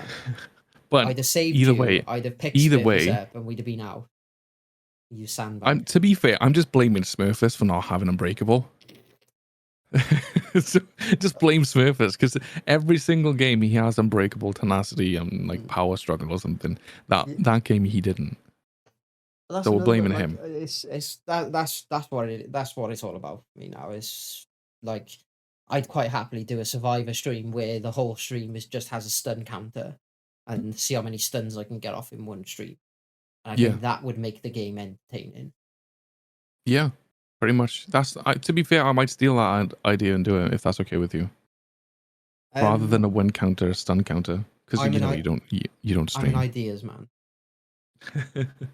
I said this to Links on his stream where it was You're my like, think tank. listen, I will happily sit in a VC and toss ideas to you for content because it's stuff that either I ain't capable of doing because I can't stream anymore at the moment, or it's stuff that I'm not capable of doing because I'm dog shit a killer. Yeah, I It's like, think I want to try playing seriously as a yeah, survivor, and I want to try killer. See to see how easy it is. It's like yeah, the last there's 3 killers that I've played uh and enjoyed playing. Actually, there's a few, but the main killers like is Freddy, obviously, my OG Huntress, and Nurse. Those are the 3 killers that I enjoy playing. Uh, I do enjoy some others, but I know for a fact that I'd be able to get a 4K yeah. easily with those. It would take me to like Clown if he wasn't disabled. It would take me to like Blight. I think Blight would be a good way of gauging how killer sided this patch is now. He's just not Because become a blight main. sorry, can you say that again? I missed that then. Please Something about just Blight. don't become a blight main. Oh right, I thought that's what you said. Yeah, Like I don't know what it honestly, is. I so many blight mains that I've come across are just so obnoxious. so playing Blight, I couldn't. I would always slide across, and somebody said in my stream not so long back that it's because they were looking down. They slide because you look down. So if you look down as you're rushing, you slide apparently. So if you look straight ahead, that's when you bounce. I'm not sure how true this is, but if I can get a 4K as Blight, then there The is thing something seriously is wrong with the game. that is essentially what the hug tech was. If you look down, you would slide. So it's a bug that they're fixing, Right. Okay. Like I or they couldn't have fixed. do it. Like I couldn't play Blight. I was awful. Mm. It's a very he's a very difficult killer to play. So that's what annoys me about the blight main is he's a very difficult killer to play. You've mained him enough to be skillful at him. Now you do not need to play like a knob to win Yeah. games. Like I played with Ash the other night, and we had a blight who slugged 3 people at 5 gen. Jeez. Speaking of Blight, did you see the Blonic that I posted? Yes, I love Blonic. It looks so cool. I want Blonic and I want Shark Blight Ubaba, 100%. It's I'm excited for Dead by Daylight, and I hope It's the going in a good devs position. I hope the devs stick to what they said they were going to do, where they release patches and they let them play out for a while and let things settle down before they make changes. Yeah. Because so many people cry They in should have done murder. that with Trickster. They should have took that advice when they released Trickster. I'm still going back to that. I don't care. Trickster was fine as he was. Like, you know, with a kick, like a They gun. just Like when you get that recoil. I get why they did it, but they didn't solve the issue that Trickster has by doing so. That was the only thing. Like the What's the reason issue? Trickster isn't the best killer is because he has no map pressure. But now with this update, he does. With this update, even then, it depends on. It depends. You stick him on a big map like Red Forest, and he will struggle. We could play it. We could try it. You look at the 110 killers, right? And the reason that they are able to maintain map pressure is because they can hit you from such a range. Yeah. Trickster can't really do that. The other one that struggles with map pressure a lot is Deathslinger. He struggles with Yeah, it less because if he does hit you from his range of 17 or 18 meters or whatever it is, which is a fairly decent distance. it is, but Trickster does have a smaller terror radius than most. So did that as well. So did Deathslinger. Oh yes, I meant Deathslinger. Sorry, not Yeah. Trickster. Yeah. Deathslinger has, I think, the smallest terror radius in the game, right? Yeah. Minus the obviously I one think Hag. terror radius. Sorry, one tier one Myers, and stealthy killers. Well, Tier 1 Myers is fucking no terror radius. Yeah, that's what I mean. So like the 0 terror radius or the stealthy killers. Yeah. Obviously, excluding those, smallest Deathslinger natural is the one, smallest. But it's stuff like he can still maintain a little bit of map pressure in the fact that he can push you off a gen from 20 meters away. Because if you don't get off that gen and he shoots you, you lose a health state. Whereas you could commit to a gen in front of a trickster from 20 meters away and he might hit you with 3 or 4 knives, but then he still hasn't injured you. And you could finish that gen and run off. So no, with the knives make you grab it. So the knives actually pull you off the gen. Mm. So I don't think that's like fully true. If there's 2 people on there, yeah. But with, what is it, 4? Is it 4 or 5 knives now that it takes to injure a survivor or take a health state? I'm not sure. I know there's an add-on that shortens it as well. I think it roughly takes about 8 to fully down a survivor, so it might take 4, sorry. Yeah. But I do think you're correct with the map pressure. He doesn't have a lot of map pressure. But on the other side of this, how fast it takes him to down a survivor, or how quickly he can down a survivor with his power, that is a reason why he doesn't have as much map pressure as the other killers. Because you can run up to a gen, M1 them. They're running off. You've got a less cooldown on your auto attack, for successful auto attack now. And then what do you need to do? Throw 4 knives, he's down. Like, most maps, especially open maps now, they've got a lot more dead space. Yeah. So the chances, if you've got a half decent aim, you can down a survivor fairly quickly as Trickster. What they needed to do was have the updates they have now with like 4 or 5 knives, and then they injure a survivor, and then another 4 or 5, and then they're down. What they need to do is add the recoil back. If they add the recoil back like they had in when they first released Trickster, that would make him better. Because people would play him, people would be like, holy crap, this is kind of difficult. He's throwing knives, and then the recoil, we got to adjust for the recoil. You're no longer just holding your mouse in the same position, or just like slightly moving it when survivors run around. Yeah. Like, you've actually got to account for the survivors running around as well as the recoil of you throwing knives. Like, when you throw knives, you don't throw knives perfectly straight and stuff. Like you're gonna have some recoil. So the fact that they took that away, or most of it away, as much as I didn't like Trickster or didn't like playing with him, I think that was a loss for them. Like, making him that easy to play. That's in a way that's like giving, I don't know. Oh, what can I analogy? I don't know. It's like giving pinky finger as base kit, you know. But no, I think taking the recoil away is it. I agree. It's not a first-person shooter game, and I know they got Deathslinger, which is a gun, obviously, but it's not a first-person shooter game. So, like, why argue the recoil thing? But it's because it's more realistic. Yeah, that's my main issue with it. Like, it's just so easy to play Trickster. It really is. I just don't know what else to say about it. It's just, honestly, it's just so easy to play that killer and to use their power. Like, well, in contrast between Blight and Trickster, there's no comparison. Yeah. With the difficulty of the killer. Yeah, they removed his skill cap for it.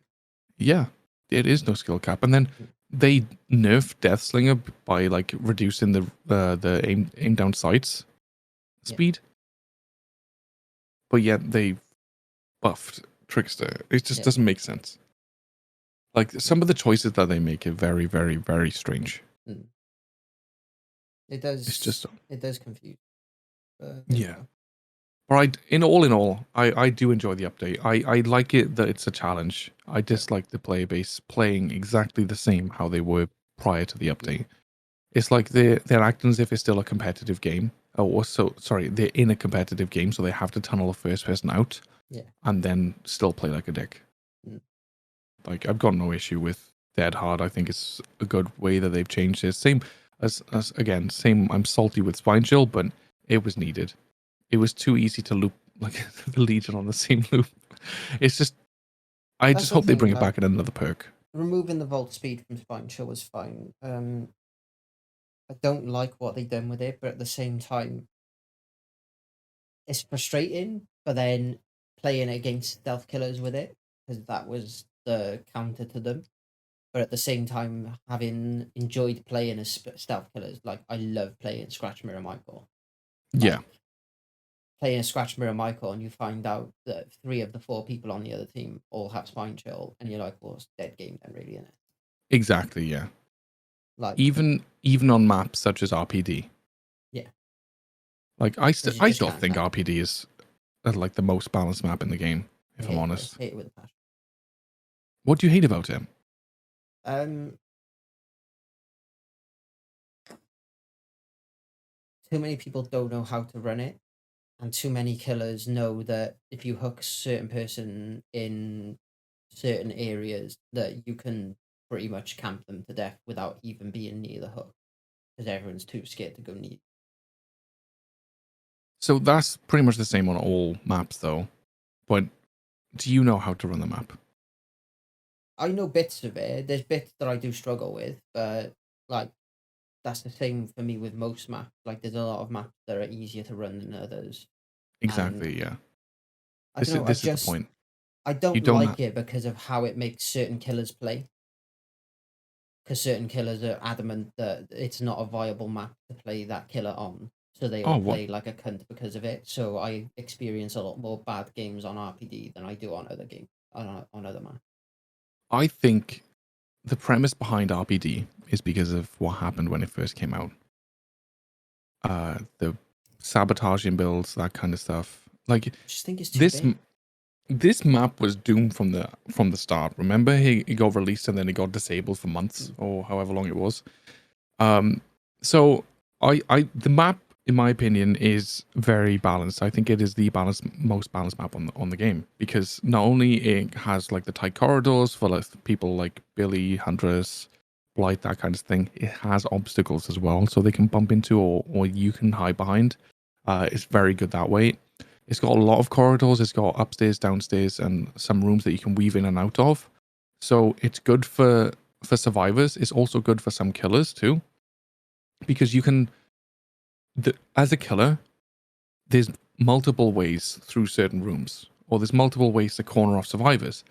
And with the terror radius being upstairs and downstairs as well, it gives that extra scare factor. You don't know whether they're up or down unless you're on comms. And you can hide your red stain, and then you can come around the corner and just slap someone. Or as a survivor, you can sort of mix up your scratch marks and then just go a totally separate way, or you can just like walk somewhere else. Like I think it's very, very balanced. Like my favorite side of that map is the library side. And it's not because of what we did and stuff. I'm more familiar with the library side than I am with the other side, because that's usually where I get chased. And it's usually where I'm able to like loop around the killer, maybe go outside even, and then just loop back in, corner tech them, that kind of stuff. Because that map is very easy to corner tech killers on, because of the amount of times that you're in and out of a room, in and out of a corridor. The way that I corner tech people, and they fall for it 90% of the time, is if you run further than you would, so your scratch marks lead into the next room or lead around a corner, then walk backwards or sprint backwards if you don't have enough time, and then just crouch in the corner, and then they'll just follow your scratch marks. Because the scratch marks lead on, they automatically think you've carried on running, then you can go back and just lose the killer that way. Like, it's just very, I think on both sides, like remember it was said that RPD on Nurse was impossible. That's why people don't include it in streaks. I hadn't played Killer for God knows how long, and I proved that theory wrong. Yeah. It's very easy. But I do genuinely think that it is the most balanced map on the game. And as with any map, like you couldn't run TNL balls when you first started, could you? You No, couldn't. I've got better at them. I still can't run them for shit though. Yeah. But No, I'm just using this as an example to canon on from the RPD. So you couldn't run TNL balls. You couldn't. How good was your running Larry's map? awful. How good are you now? Awful. Okay, fair enough. Not a good example for you then. Uh, right. So I don't know. Red Forest. awful. I'm just How awful. right? No, You are good. I go through really weird phases, but typically You I know what I'm tend to trying to loop say. very well when I try stupid shit that actually work. And Yeah. when the So stupid shit that I try doesn't work, I go down in 5 seconds. yeah. So that's the thing. You got to try the stupid stuff to see if it works. If it works, then you can just do it more. Mm. But I've seen you loop on Colvin Farm. I've seen you loop on Yeah. Auto Haven Wreckers and stuff like that. You've done a fairly good job, right? Yeah. When you first played those maps, I can guarantee you were dog shit. You've been yeah. playing those maps for how many years now? Yeah. And like you've got very familiar with those certain loops, these certain things. It's just the same thing with RPD. You play more often, you get better at the loops. You play more often, you get used to where the gens are. You play more often, you get used to what survivors do, so that you can then corner them off and stuff and outplay them. It's all familiarity. I think it's too big of a map. Granted, it is a very vast map, and if you lose the gens in the middle, because sometimes two of them spawn. One of them spawns by the exit gate at the bottom of the lobby, and then another one spawns at the top by the statue thing. Yeah. If you lose those two gens, it's pretty much game over. Yeah. Unless you've got. But even from like a survivor point of view, if you could be doing a gen on the other side of the map, someone gets hooked on the opposite side of the map for you. If you don't leave that gen straight away and no one else goes to the rescue, that person goes second hook. No. Like Yeah, it takes, I think 100%. it takes about 30 seconds to get to the other side of the map. If you can run in a straight line without coming across the killer, yeah. But that's the same with every map though. Like think of Larry's. Like if you're on one side of the Larry's, you're doing a gen. Someone's on the opposite corner being hooked. Look at the amount of rooms and stuff that you got to run through, and like you got to weave in and out, But and then you got the chance of the killer coming in. Yeah, it's all on one floor. There's a second floor, like in the middle. Tiny little bit of a second floor, but there's no hooks up there. So anytime you're going for an unhook, you can stay on the bottom floor. Whereas but it still takes a long time though, and then have to get upstairs or have to get downstairs from upstairs. But honestly, if you don't leave pretty soon after someone is hooked, the likelihood is that person's going to second stage if someone isn't close enough for the save. It depends on how well you know the map, as it is with everything else. Look at old Hawkins. I know we haven't had Hawkins back yet, but look at Hawkins. Yeah. That had 3 channels down the side. It had different stages of upstairs and downstairs, and it had hooks upstairs and downstairs as well. That was a fairly straightforward map. Like there was 2 channels down either side. You could pretty much see the entire way down there. The middle one had obstacles. It had upstairs, downstairs, different levels. It would probably take. It was a relatively small map too, but that would probably take 20-30 seconds. But the likelihood of you running into the killer on your way to get that save would be more than likely than the RPD, in my opinion. Because with RPD, you've got 2 channels, upstairs, downstairs, and you can go in a straight line. So there's different ways that you can cut across as well. Like I find it very easy to play RPD. I'm not a god at the map. I still mess up in, the opposite corner to the library. Like, when you got that generator upstairs and then you can run down the long stairs, and then sometimes a basement spawns at the bottom of those stairs. Yeah. That quarter is the only part of the map that I'm unfamiliar with. I don't spend a lot of time there, so I sometimes get lost there. The rest of the map I'm fine with. But as far as like looping and traversing the map goes, I'm fairly confident with it. Where I know I can go through the middle, drop down to the middle lobby, and then go maybe through, where we did that little glitch where we could just like dead hard and get stuck there. I can go through that part of the lobby, and then I can go up the stairs on the far corner. Like when you go through the little corridor, go through the little, I don't know, Yeah. it's not a basement or something, but you know what I mean. Like you can go up the stairs, and then there's a hook right on your left next to the generator. Yeah, you know what I am. Like I find it very easy to traverse, and the likelihood of you going to run into the killer is small in my opinion. Like there's not many unless the killer's camping or proxying, there is a very, very low chance of you running into the killer that I've experienced personally. So I'm not sure about you. It might just be my experience with it. I find a lot of my games on RPD aren't enjoyable, so I have no desire to play on that map. I think unless I really fuck around, more often than not, I escape fairly easily. Sometimes towards the end, it comes down to a bit of a crunch, where it's a bit touch and go. Yeah. But more often than not, like if I'm playing like normally or properly, yeah, we escape, and that's like even then, like see, it's different. It's different for me. Like I don't enjoy escaping. I could win on RPD. That's not so much the issue. It's the having fun element.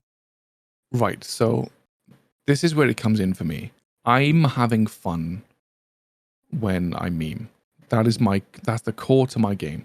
Like I like playing around with builds and just like trying stupid shit, trying things, what works, what doesn't, trying to synergize perks that shouldn't synergize, that kind of stuff. But I also like winning when I escape. But there's a clause there, which that particular clause is if it's a baby killer, I don't enjoy it. If I've ran the killer for 5 gens and the exit gates, and then yeah, I enjoy that, it's fun.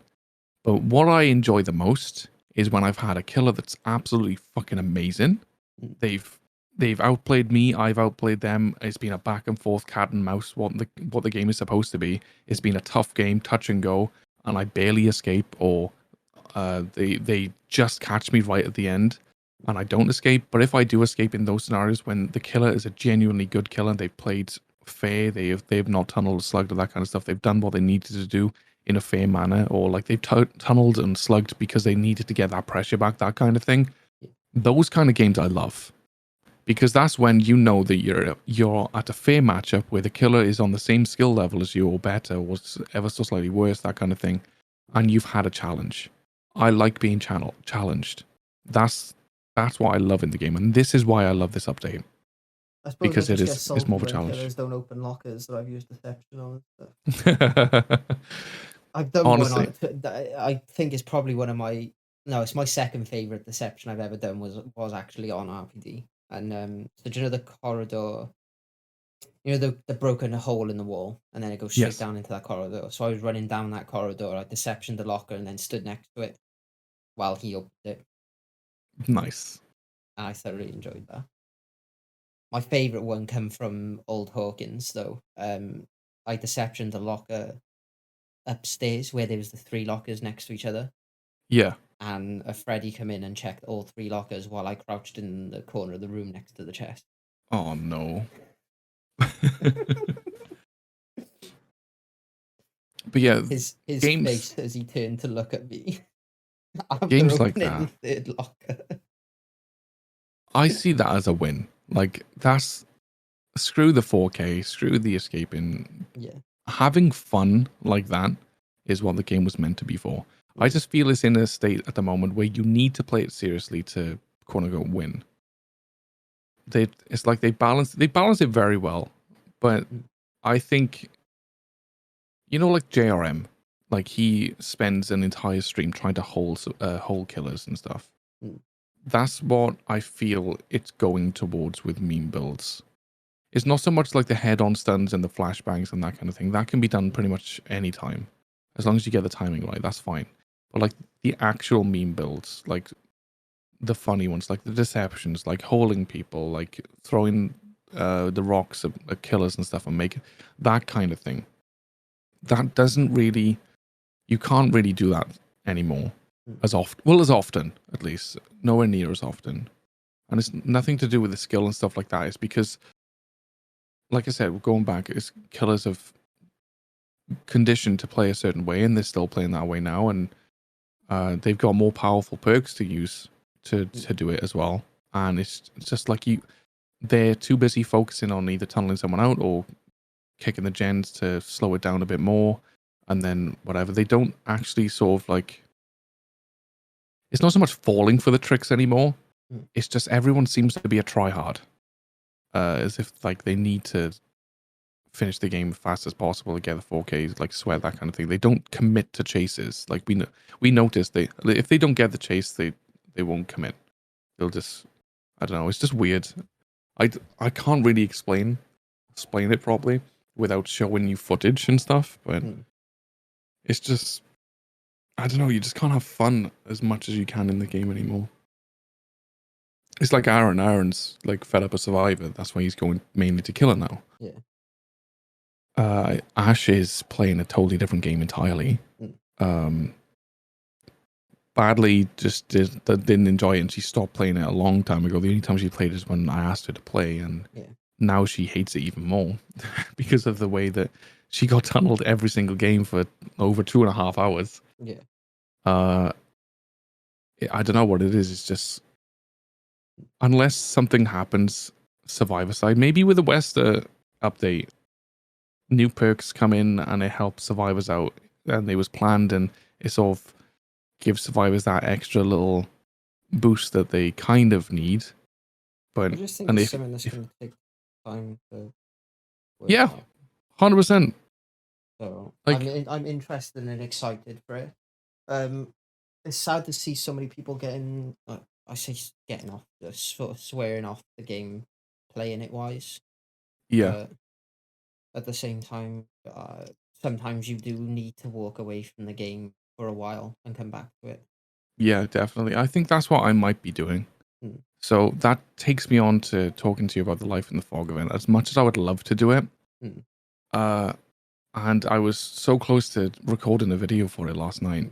I would love to do it, but at the current state of the game, I wouldn't want to take someone's place that would like to do the event, that enjoys playing Dead by Daylight, if I were to be picked. And I know a lot can happen between now and October. That's the thing. It's not until October. I think it's something that if I could stream, I would probably look to do myself. But at the same time, I don't stream often enough for the same reason. I wouldn't want to take someone else's spot for that. Yeah, exactly. But I don't think it would be fair. Like, if I was to put a video in, knowing how I feel right now about the game, put a video in, get picked, accept it, and then I still feel the same way about the game, and then I don't want to play it, like, as the event comes. That to me would be an ultimate dick move, and I wouldn't want to put that on someone and take someone's place for that. The difference being, though, is it's an event. It's not a tournament. It's not there to take the mick or like. No, I know, but you still need to enjoy it, though, don't you? You still need to Yeah. enjoy playing the game. Well, And as long as you could go if you don't into it and enjoy enjoy playing the being- game and you're streaming it, you're sort of representing like the event and stuff. It wouldn't be, if you're complaining and talking crap about the event and stuff, and not of the event, sorry, talking crap about the game and stuff, it's sort of bringing a negative look on people that are in the event. So the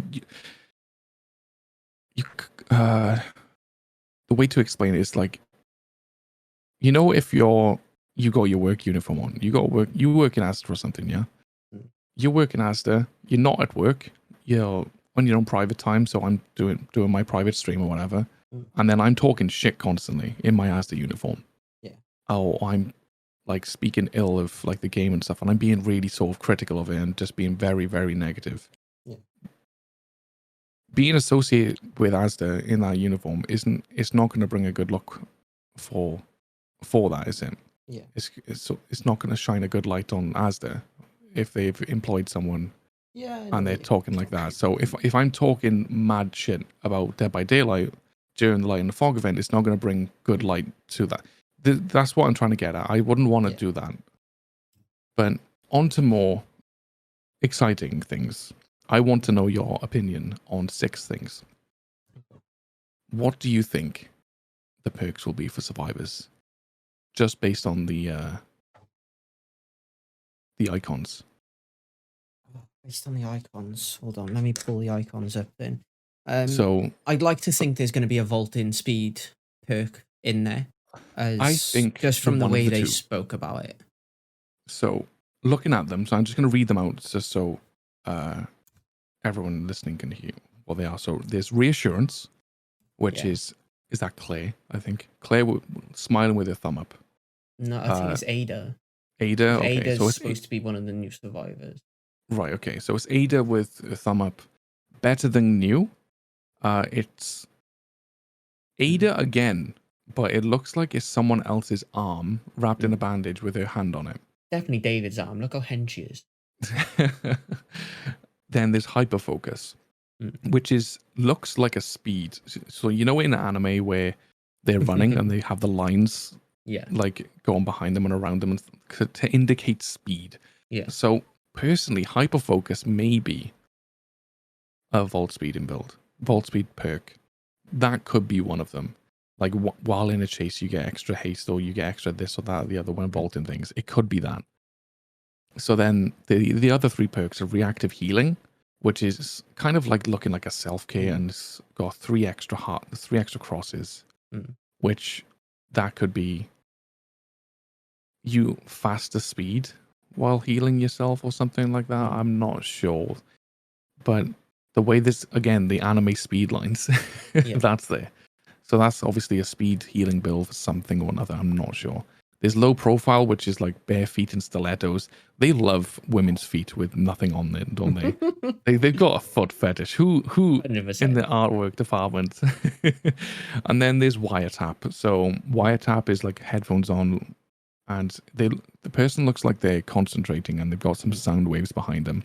Concentrating or constipated? Both. So I think wiretap maybe you can hear the terror radius of the killer or something from further away.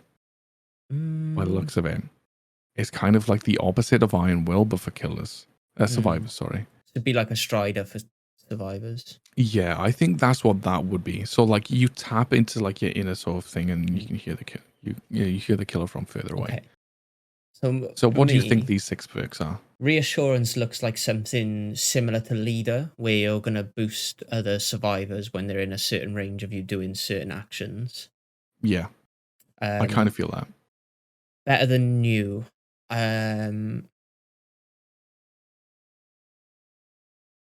It's got to be something to do with healing, but I feel like it might be like an endurance perk. Where you can add endurance onto someone. Exactly what I'm thinking. So I'm thinking better than you. So if you fix someone up, if you heal someone, you give them like an endurance effect for like 5 seconds, where they can either run faster for 5 seconds, like a haste boost, or they get you sort of boost them following the healing. Yeah, or it's kind of like a prove thyself kind of thing, where for like 5 seconds, 10 seconds, they can repair gens faster, that kind of stuff. You know. Something along those lines. They get some sort of endurance or haste. In haste boost, where once they've been healed by you, when you have that perk, they get extra boost to healing, running or repairing gens or cleansing totems, that kind of thing. Hyper focus, I feel, might be the vaulting perk. Yeah, increase vaulting speed. What would you think that they would add the conditions on while in a chase? No, I think it might just be your vault speeds are increased by X amount. So it could be like 3, 4, 5% increased vault speed, yeah?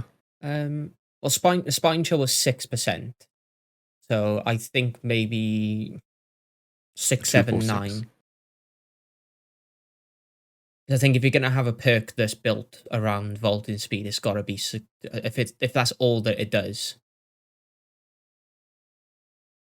Or it could be like 5% vault speed increase, and after vaulting, you see the killer's aura for 2 to 3 seconds. You know what? I was just about to say something like that. because you vault and I'm you're looking at it aware. more, Yeah. and hyper focus. It could be like So sort of like self aware, alert. Where where you can alert see. Mm-hmm. Yeah. where alert procs when they break something, but Yeah. it reacts to them either maybe opening lockers and vaulting. So yeah, it could be that, like, or when you vault, you see the killer's aura for Yeah. however long, or the Yeah. vault speed, and it could be kind of like seeing the killer's aura of to some degree, as in, like, you know what happens with self aware, where you can see your own scratch marks for a few seconds. Yeah. Maybe you can see where the killer's been, Yeah. or that you can see the killer's scratch marks when they're in a certain radius of you, or something like that. So the killer has a scratch mark, or the killer has like an extended Trail. light, or like a trail of some sort where you can see Yeah. them, or like you said, an aura. Mm. So that would be Reactive healing is gotta be something where you do another action and that heals you. It's not gonna be totems because that's basically just inner strength. Not gonna be yeah. healing someone else because that's just solidarity. Oh, it could be something like better than you. So where you heal yourself, mm. you can have like a boost from it. Like you get a haste boost or something. If like reactive healing to me says you do a different action and that progresses your healing. So like solidarity, where you heal someone else and then that Yeah, heals you. So it could be like could be if you repairing do a gen. gens, the longer you do a gen, you Yeah, heal, kind of thing. but then I feel like I feel like killers would cry that that's so busted because Yeah, healing is it would supposed to be, stop you from doing gens. because look, the only thing that would combat that, I think, would be sloppy. Hmm. Low profile. I think, because I'm thinking more Freddy with this, because with Freddy you can hear their footsteps and stuff. So maybe low profile, your footsteps are like less loud. I thought that. That's I was pretty thinking much all I sort can of think of with that one. wiretap. Till you said about like the terror radius, which could be tying into like the audio of it, because obviously that's what a wiretap is. I was sort of seeing it as like an electrical connection. So I was thinking of if you work on a gen for X amount of time, that you would then start to see the auras of other survivors around the map. Okay, that's not a bad shout though. It'd be quite a cool perk if they don't put it in this one, where you can work on a generator, and by working on that generator, it reveals around you the other people. Kind of like, what is it, Deja Vu or Bitter Murmur, but for survivors, right? Or like I would Bond. say sort of like Kindred. So while you're on the generator, Kindred, you yeah. would see the other people's. Isn't there a perk auras. kind of like that? Not really. Like you've got Bond, which shows them in a certain radius. There's Empathy that shows them up to 126 meters if they're injured. The same with the Yoichi perk, where you can see the injured person and they can see you, but you get the 10% healing boost. Yeah. But nothing that focuses around being on a generator. The closest one to that is Better Together, where the generator highlights when you're on it so people can see that you're there. Yeah, that's what I was thinking of, I think. Better Together. Yeah. So So it's sort of like a reverse of that. So instead of you showing everyone where you are, you would then be able to see where everyone is. yeah. Branching off your hypothesis with the gens and stuff, it could be like the more generators you complete, the more in tune with your fellow survivors you are. Mm. So, for example, maybe if you complete 3 generators, you can see survivors across the map, like fully, all the time. You do one gen, you can see survivors within a 20-meter radius, 40-meter radius, and then the entire map, or 60-meter radius, or something like that. Mm. Based, like you said, Be based on the amount of interesting. generators you do. Be interesting. But the icons look interesting. So we did go over Wesker's abilities and his perks, but based on the icons alone, what would you say that his perks would be? Just That's looking the at thing. the items. I don't like Terminus looks completely different to what the actual perk is. Yeah. So Awakened Terminus, I'm awareness stuck feels for. more like an aura perk. Yeah, I would say because of the spark in his eye, I'd Yeah. say awakened awareness would be definitely something Yeah, like aura reading wise. which it is. Yeah. Superior anatomy pretty much describes itself in Yeah. the icon. That's a vaulting perk. Oh my lord! If we were like genuinely now, if we didn't know what the perk was, Bro, can you with imagine regards fucking with Legion regards in to his power with bamboozle and superior anatomy? oh god. I with feel like it'd regards break the game and they'd vault and like disappear into another map. Jesus, yeah, they'll go back into old Hawkins. But think like if we didn't already know what his perks were, I think awakened awareness would give me the inkling of like an aura reading perk Yeah. like Starstruck. It's got that kind of look about it. So Mm. maybe we would have guessed that it was an aura reading perk if you've picked up a survivor. Yeah. I see. I wouldn't have thought of picking up the survivor because when I first read that, I was like, well, it's basically having Hangman's Trick. But then Hangman's Trick is slightly different because it goes off the hook's radius, not your Yeah. radius. So it's a sort of twist on Hangman's Trick. I would have thought it would have been like survivors doing something, so like doing a generator for a certain amount of time would have revealed the aura Ah, of right. that Yeah, survivor that's or not something bad like either. that. So you're aware of what's going on around you. So they're like, oh, they're doing the objective. I become aware of them. I can go and pressure that person. Yeah. Um, Looking at Terminus, I don't think there's any way, shape, or form that I would have guessed what it does. no. But looking at it, it looks like he's just sat there waiting, knowing that he's got this in the bag, kind of thing. He's got those little tentacles behind him, which for me shows the entity. Mm. That's kind of like the entities kind of thing, or like with Nemesis, his tendrils and stuff, right? So he's just like waiting because he knows that there's nothing that you can do, kind of thing. So I would have guessed that it would have been an endgame perk of some kind. But I wouldn't have been able to guess I feel exactly what like anywhere near where it does. looking at it, I feel like it's his trap card. He's Yeah, very much Mr. Burns release the hound yeah. right there.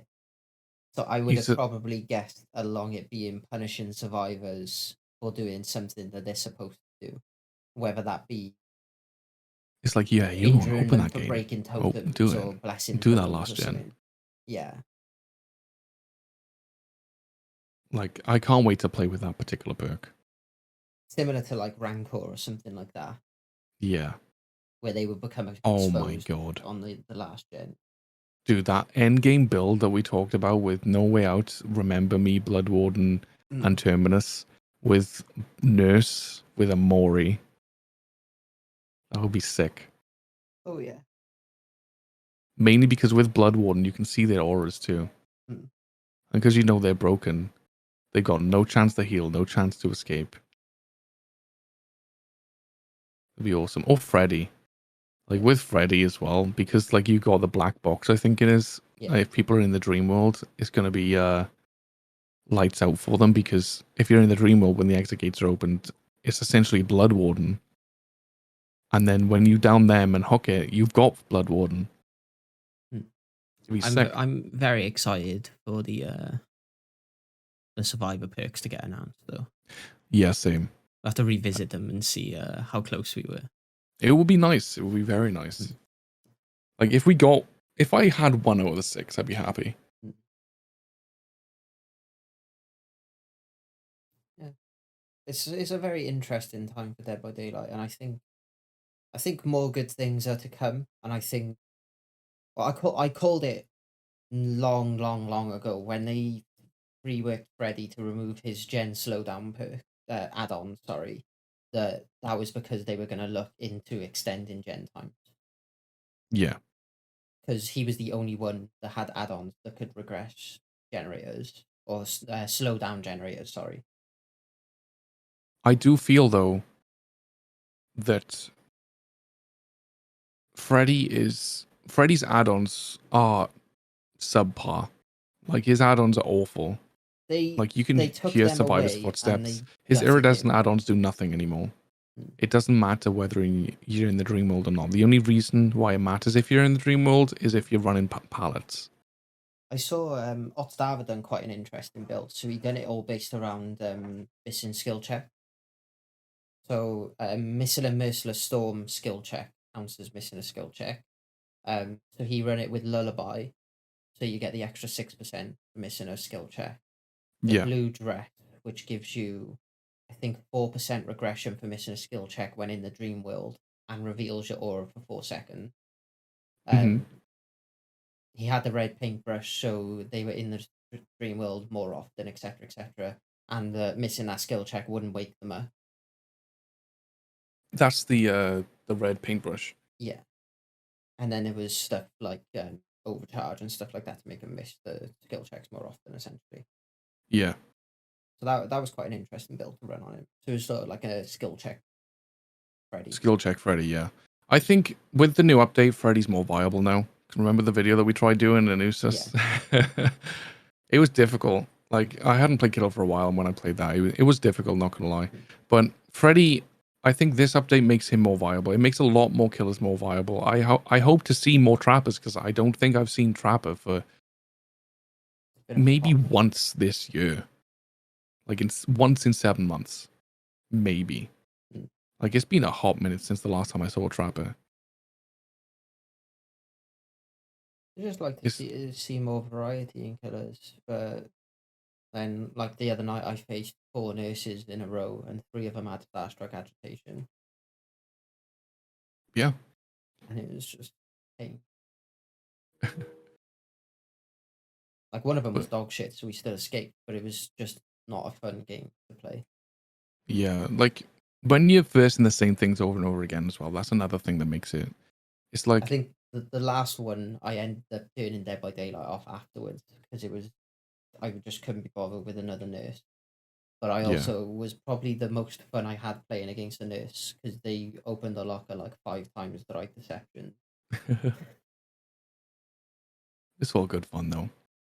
It's just what I live my life for now. Like go chase my pebble or open that locker. Exactly, yeah. But you say that and then you complain that when we don't win. Like you always say that. Don't say that we're gonna win again. Don't say it. Just don't. Just don't though. Like don't say we're gonna win the game. Go in and say we're gonna fucking meme and we're all gonna die. I like giving false hope to people. Because you say we're gonna win, I'm like, okay, you might take this one a little bit serious this time. Let's like see if we can actually escape. And then all of a sudden 3 of you are on the ground and you're all fucking giggling. Honestly, the thing is, I have good intentions, okay? I'm on the loading screen or I'm settling up a build. It's like, we're going to win this one. I know it. But as soon as like I load in, I see grass or I see Smurfus or I see you, I start teabagging, pointing to it. Hello, pop it. The only game we escaped. And then it just goes out the window. DC. I forget that I'm supposed to be playing seriously. That DC was so weird. I should have saved it and showed you, but it's just so weird. Definitely. I thought he had like Tinker or something because he was in tier 3, and like I ducked into some bushes and then double backed on him, and he just went straight past me and like power walked towards Shaq, and I knew like Smurfus or someone was over that way on a gen, so I was like, oh, clearly like he's had the notification off. He fucking popped like. Yeah, I think I was running over there at that time, and then they just popped out of existence. Yeah, that was the Myers, right? Yeah, I was running over there, and I thought I seen him go up mid, but there must have been one of you guys. But you said because I ran from the opposite corner to Killer Shack because he chased me over there. He left me, went for you, I guess. And then I ran back to go and do a gen or do like, I think he was the last totem. I want to say because we did do a lot of totems. I think we got the ruin early on. Yeah, that's right. Because you got the ruin. Yeah. I was over the other side of the map doing the one dull totem that I found. Then I saved grass, and then he came back for us. I think. And that's when we lost him, and then I went back to do the last totem, and that's when you said like he's gone, he's got Tinker or something, Yeah. and that's when he popped the DC. I generally think he might have crashed, and that's why he power walked off in a certain direction. I think he just happened to not like walk into a wall, so he wasn't walking into the wall. I think his connection just went. Yeah, it could have been. But it Sucks was if it still does. hilarious. The streak lived. The streak lived, yeah, Yeah. for one game.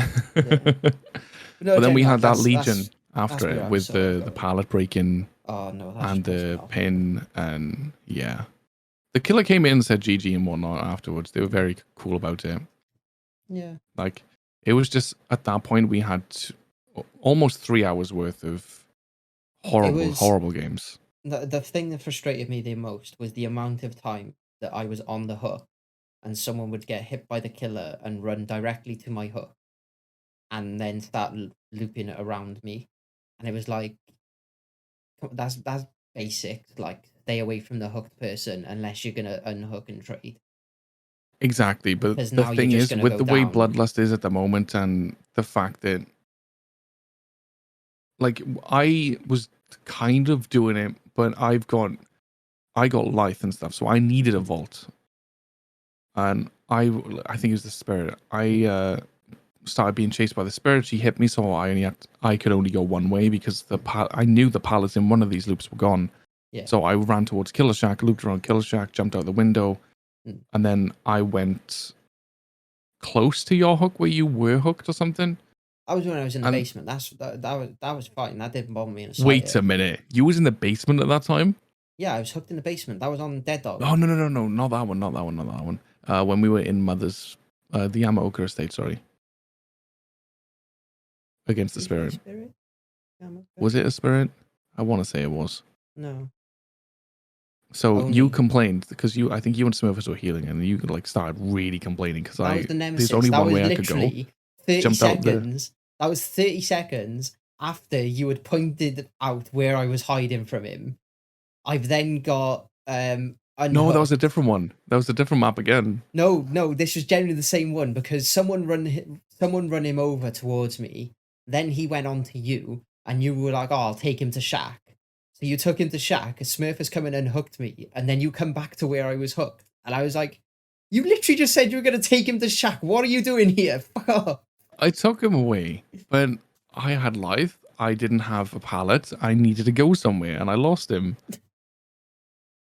I did my job. Yeah, you brought him back to me, in which he goes, "Oh, this dickhead's already been hooked once. Let's hook him again." So he's on death hook then. Sounds like a you problem. Which just resulted in me getting tunneled. Oh, that's funny. But yeah, we've talked about Dead by Daylight for 2.5 hours right now. Yeah. I didn't think we'd be able to be fair. I could keep going, that's the worst. Yeah, I could too. I'm not going to. We're going to say Taran. Yeah, we're going to say Taran for now. But there's a lot to talk about with it. Like we said, we could go on. It's just there's a lot to talk about with this new update, and people are interpreting it differently. And I think Survivor side, that's mainly due to the large population of the player base relying on those clutch perks such as Dead Hard. It's a mix of the games now last a bit longer, so the killers have a better chance of catching you, and you can no longer E to safety. Yeah. And that's the be all and end all of it. I think, long story short, they should have just done the killer buff first without rearranging the meta perks, or the meta perks first and then seen how it goes. I thought they should have done the meta perks and then gone, right, the games are still going fast. Killers are still struggling after we've shaken up the meta and different perks builds are being used. This clearly shows the survivors weren't being carried by the meta perks and killers do need a buff. Exactly. But instead they done it all together. Now, I don't really mind because as I say, from my experience, it hasn't changed much for me. Yeah. It's like I said to Lynx was speaking about, and he was like, it's not that Survivors got too hard for me or that it's unfun to play Survivor anymore. It's more that I have more fun playing killer because killer is more viable now. Yeah, but it's also because Survivor is more unfun, because in solo queue is more difficult because people don't know what they're doing and they can't win without dead hard. But that depends on again. It depends on your outlook. Like, does it really matter how good your team are if you can still do your loops and still loop the killer and pull your meme stuff off to have that fun? Do you see what I mean? Yeah, no, I 100% see what you mean. I'm just thinking. Like, I've still had a lot of fun playing solo queue because I've been running the stupid perk builds that I always used to run. Yeah, And I had still fun get to playing have fun Friday. doing them. Yeah. Like, it was a laugh. Like, we the games, never escape. yeah, the games are awful. The games are really awful. But in between the awful games, what we were doing in the games, 90% of the time we were laughing. 90% of the time we were just having a go at each other, making it even worse, and we were having fun with each other. That's what I enjoyed about it. But it certainly felt like we were playing the game, memeing around and having fun and dying, whilst most of the killers we went against was sweating to get the 4K. Yeah. And that's something what that makes the game feel like less fun. When you start memeing around and you're having fun, and all of a sudden the killer's like, "Oh, these guys are proper chill. Let's have some fun," and they start doing stupid shit, like the spirit on Larry's. Like, I think, all right, the spirit did tunnel grass, but everyone tunneled grass, so it is what it is. But like, I think I know why they tunneled her.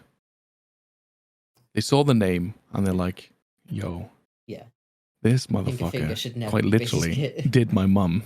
Yeah. And they just like, "Nah, you're getting out of the game, fam." Like, it was the fact that, like, she kept losing me, which would have been incredibly frustrating because I know it is when you're playing killer. Someone use perks like I was using and they just completely disappear, and you're like, I can't figure out where the fuck this little prick's gone. And then you figure out where they've been hiding all this time, and you come back and she was nodding and spinning around, and I was just nodding back to her and let her down me because I had no med kit left anyway. So I couldn't finish the heal, and it was that fun interaction to say, like, yeah, this killer's not sweating.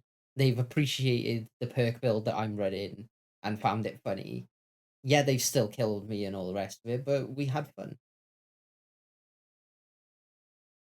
But it took a while to get to that point, though. I think you'll find more killers slowly but surely will get to that point. But like we said beforehand, a lot of killers who have played the game for a while have been conditioned to slow down, slow down, slow down, slug, tunnel, camp. We have to do this in order to be able to play the game without being bullied. Exactly, yeah. Where in reality, the only people that are going to bully them after this patch now are people who are genuine 5,000 hours. And I say this with quotations, comp players. They're the only ones it still that makes are me going to cringe be when the ones people that say bully that. people. That's to be all and end all of it. But to be fair though, in all fairness, I genuinely think, as much as I hate calling this game competitive, I do think that this is a push in the right direction for the game to become more balanced for that competitive kind of playstyle. They just need to try and fix the balance between when a comp strategy for most killers tunnel tends to be tunnel the first person out, win the rest with no ed, then the game is not balanced. I think I've seen one no ed. I haven't seen no ed much. But then I think killers are starting to notice that they don't need no ed, because if they tunnel one person out, it doesn't get to endgame. Exactly. This is what I mean. So, unless maybe they can add a progression system in where, like, that hyper focus might be a gen speed. Could be. They could add a progression system in where, like, if you've got 4 to 5 gens left and one person's dead, the survivors have a haste boost where they can repair generators like 2% faster. Like, to help during mid and end game. Like, certain sort of, like, if there's 4 gens left, and there's 2 people alive, Do you You know how get I'd fix a tunneling? 10% speed repairing gens or something, and Do you know you're how I would fix tunneling? say that again. Do you know how I would fix tunneling? How? Remove the DS timer. That too. I was talking about this with Ash, and I was saying like the DS counter shouldn't have a timer. Hmm. It should deactivate only if you've had 10 seconds worth of actions. So you can cleanse a totem. Say, for example, you change it cleanse to a 1 to totem 2 for seconds. 6 seconds, then the killer starts coming your way. You run away. You've got 4 seconds left Hmm. before it deactivates. Yeah. So Even in that, even in the state it is now, just touching a generator gets rid of it. Just unhooking someone gets rid of it. That's fine. Take the timer away. You take that timer away. So if a killer does tunnel someone, they full well know, regardless of how long they've chased them for to tunnel them, or how long they leave them slugged on the ground for, if they go back and pick that person up, they could get hit by a DS. It the thing totally is, makes tunneling the stun. worthless. The stun should be 5 seconds, or however long it was. It should go back to what it was. And I'm not No. even a user of DS. No. The stun should be long enough. Yeah, it should be. Dude, look, Nurse, Blight, Billy, Bubba. How fast can they catch back up? Change it. The stun Change. DS, when you hit your DS, it depletes all charges of the killer's power. So Nurse would have to recharge her 2 blinks before she could come after you again. Blight would need to recharge his rushes before coming after you again. With double recharge though, double recharge on Nurse, that doesn't take long at all.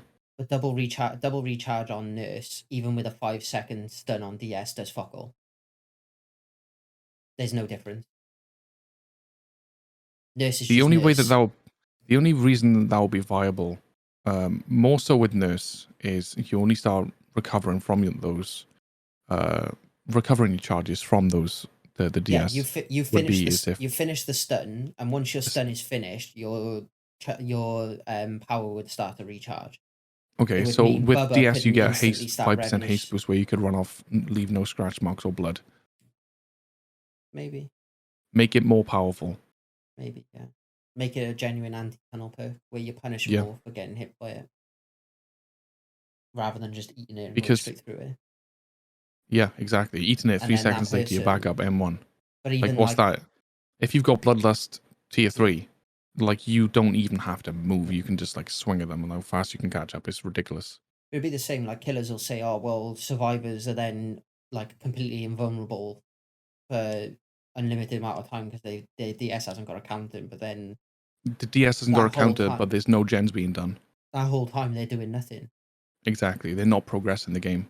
Mm. So that's just not even an argument, in my opinion. The frustrating part would be if that survivor was to go away, get healed up, come back, start a body block, take hits, go down. Fully healed deactivates it. Full heal deactivates it. Yeah. That's the only way that you can combat it to make it more fair. Yeah, I would say it. I think that's the better option. Yeah. If you get fully healed or you progress the game, it would deactivate. But other than that, it doesn't have a timer. So if, for example, there's 3 gens left, they decide to start tunneling you, you could run them for the last 2 gens, go down, still have your DS and get value from it. Yeah. And then that's down to the killer for tunneling. And I think that would discourage tunneling so much. Part of me does think though that if you do an action, should remove it. Yeah. Any progression. So no, like for like 10 seconds. I think 10 seconds is enough. No. You could do a lot to a gen in 10 seconds. You can do a lot. Like, what are you going to do then if a survivor jumps on a gen in front of you for 5 seconds and it's at 90%? They can finish that gen in your face and still have DS. No, because you can swing at them. You don't have to grab them off the gen. No, I know, but that's still... Their DS would still then be active. And they've just finish a gen in your face. If they finish a gen in your face, then DS is deactivated when all gens are completed. Depends. Might not be the last gen.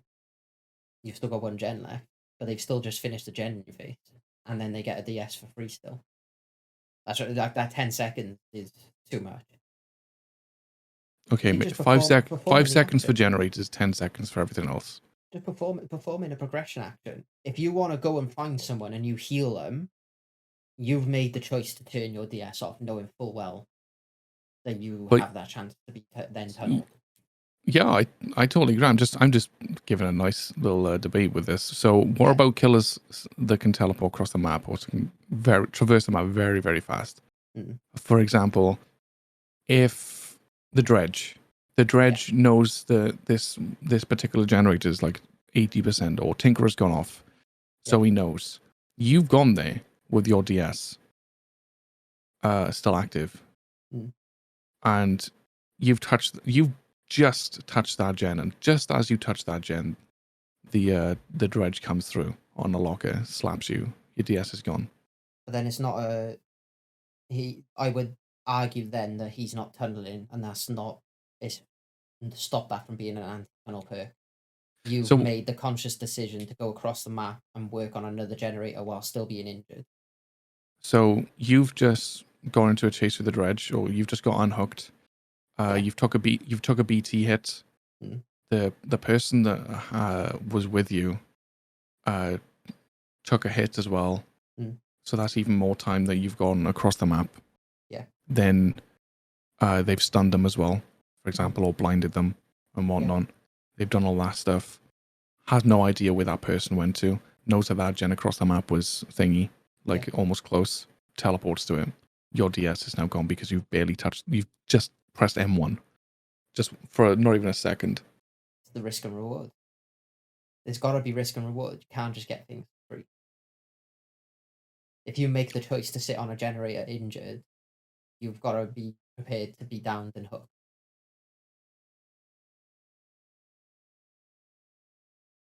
That's my argument for it. It's whether it's a smart play or not.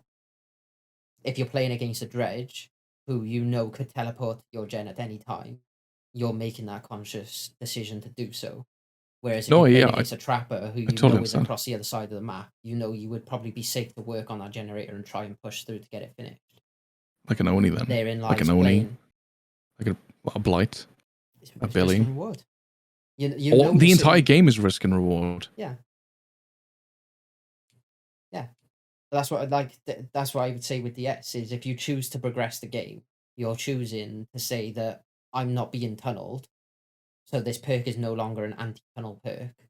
The killer is now doing their job by stopping me from progressing the game. I just think there's things that needs to be changed. I would agree with removing the timer for that exact reason. You could take the BT hit, run across the map.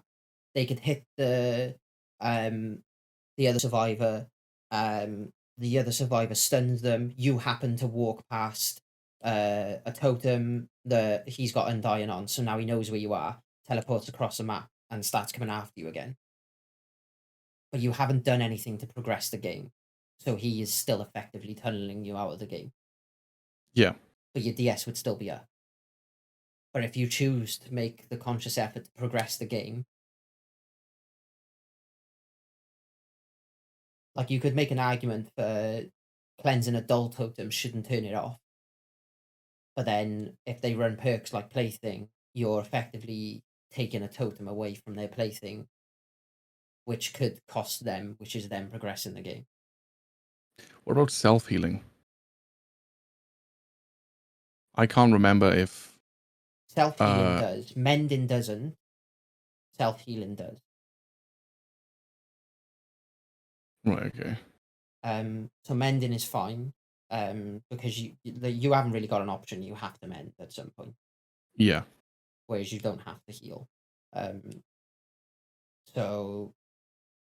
Like, there's a lot of things that could be done, though, I would to say prevent tunneling. Like, the healing could be taken away to the point where you could say if they get fully healed, then it turns DS off, whether that's healed by someone else or self-healed.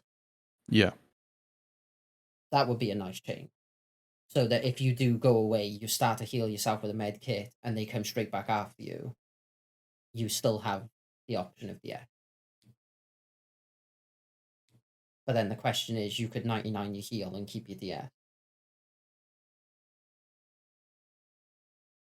But I Difficult. think that, to be fair, I'm just thinking Mm. to help killers more. This is awful. This is probably going to be awful, right? But to help killers more, I think personally, you know how Slobby Butcher stops you from 99 yourself and healing? Yeah. I think that should be base. No. Yes. Right. Not to the level. Not to the level. Not to the level of what it Butcher. is. Sloppy Butcher keeps it that speed, right? Yeah. So whereas you could not heal for 5 seconds and then you're back down to 20% or something, right? Something stupid like that. Yeah. Keep that speed for Sloppy. Yeah. But a base kit like 1% regression or 2% regression. Base kit. Every second it takes away 1%, or every second it takes away 2%, or however, like half the speed of Sloppy, maybe even a quarter of the speed of Sloppy. So you can't 99 yourself and sit on a gen. Sit on a gen, then do it, because I still think that is a bad thing to do. As much as I've done it loads of times in the past. It's a viable strategy. It's just it is a very nice viable strategy. Like, what happens when you get cut, or when you get stabbed, or when you get bloody piped in real life? You can't wrap your arm up. It's 99% stopped healing, stop bleeding. You'll continue to bleed. Yeah. You're going to continue to bleed out. You still bleed on the floor. Yeah. So if you're bleeding on the floor because you're injured, why aren't you not like losing the health, you know? Yeah. So I think it should still decrease. Yeah. So to take that aspect out of the game. Yeah. But at a much slower rate, of course.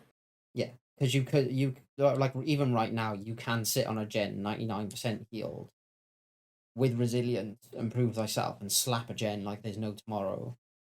And then the killer comes over and you go, oh, let me just get off the gen. I'm fully healed now. Let's start the chase. Yeah. Or you could be like 99 in the gen. Killer comes to you. You finish your heal off. Killer hits you. You're back injured.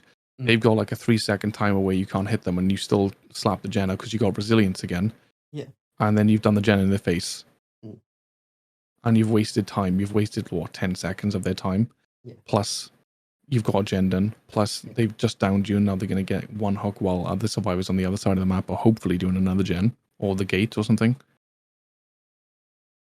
There's so many things that could be done to change this game for the better. I'm just glad that it is going in. I feel that it's going in a good way. Yeah.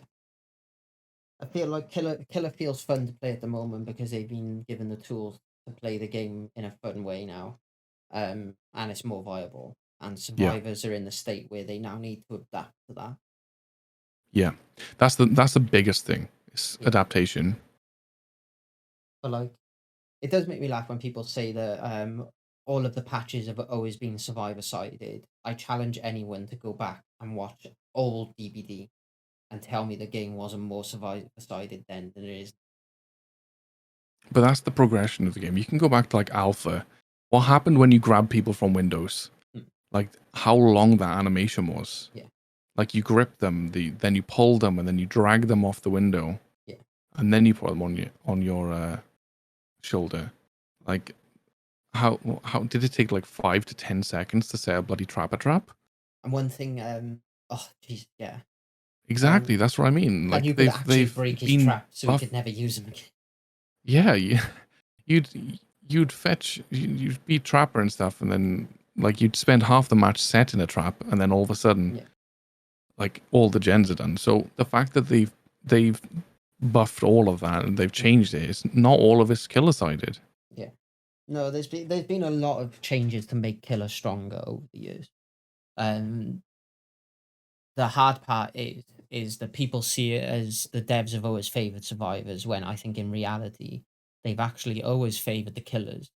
But this is the first patch where they've actually made the killers stronger than what the survivors are Yeah. for them to have to adapt. Yeah, Whereas this is survivors over the years have always been so strong that they haven't had to adapt. yeah. This is 100% the first patch that it's just flipped the game on its head. Apart from when they brought it out where you could Mori without even talking to people. Because that was Yeah. the dumb decision. So yeah, Unless you're daddy. flipping the game 180, make it rather. This was like the biggest change ever. Like it went from like a severely survivor-sided game to a moderately killer-sided game now. Like I think I honestly, I still think it's survivor-sided. Yeah, I think. Yeah, I think a strong group of skill-based survivors matchmaking will still.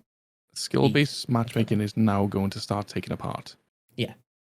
There's I a lot of genuinely think. survivors that play at a level that they're not capable of playing at because of Dead Hard, DS, Unbreakable. Yeah, exactly. Spine Chill, not having awareness around them. They relied on Spine Chill. Now they struggle because they get ripped off gens by Daddy. Not me staying there watching him come at me from behind. Smurfers, watch that door. I'm trusting you. Oh my god, dude. I don't trust anyone anymore with Myers. Never. Halfway to being hooked. He's coming. Oh, I was down in basement by the time I said he was coming. Didn't. No, he didn't. But we've done another 25 minutes since. So I just realized, it's almost 3 hours now. Yeah. This was the same amount of time when we quit Dead by Daylight and went to kill your friends. Yeah, pretty much. Sounds about right. Yeah. Do you want to call it there then? Yeah, let's call it there. So thank you once again for listening, guys. Can you leave all the juicy things, your subscriptions, your likes, your comments. Let us know what you think about the new Dead by Daylight patch and how you would change things, if there's any changes that you would make. And apart from uninstalling the game, of course. Well, it's not a change, really. That's just deleting. But yeah, thank you guys for watching. I'm listening. Sorry, I'm very glad that you did elaborate on the juicy things down below. Yeah. With regards to the comments and stuff. But yeah, leave a like if you liked it, dislike if you disliked it. But if you dislike it, just tell us why. Just roast us in the comments. But yeah, maybe just don't leave the dislike. Just like it and then tell us you didn't like it, just for the algorithm purposes. Yeah, for the algorithm. But yes, keep on listening, gamers. We'll see you in the next one. Bye bye.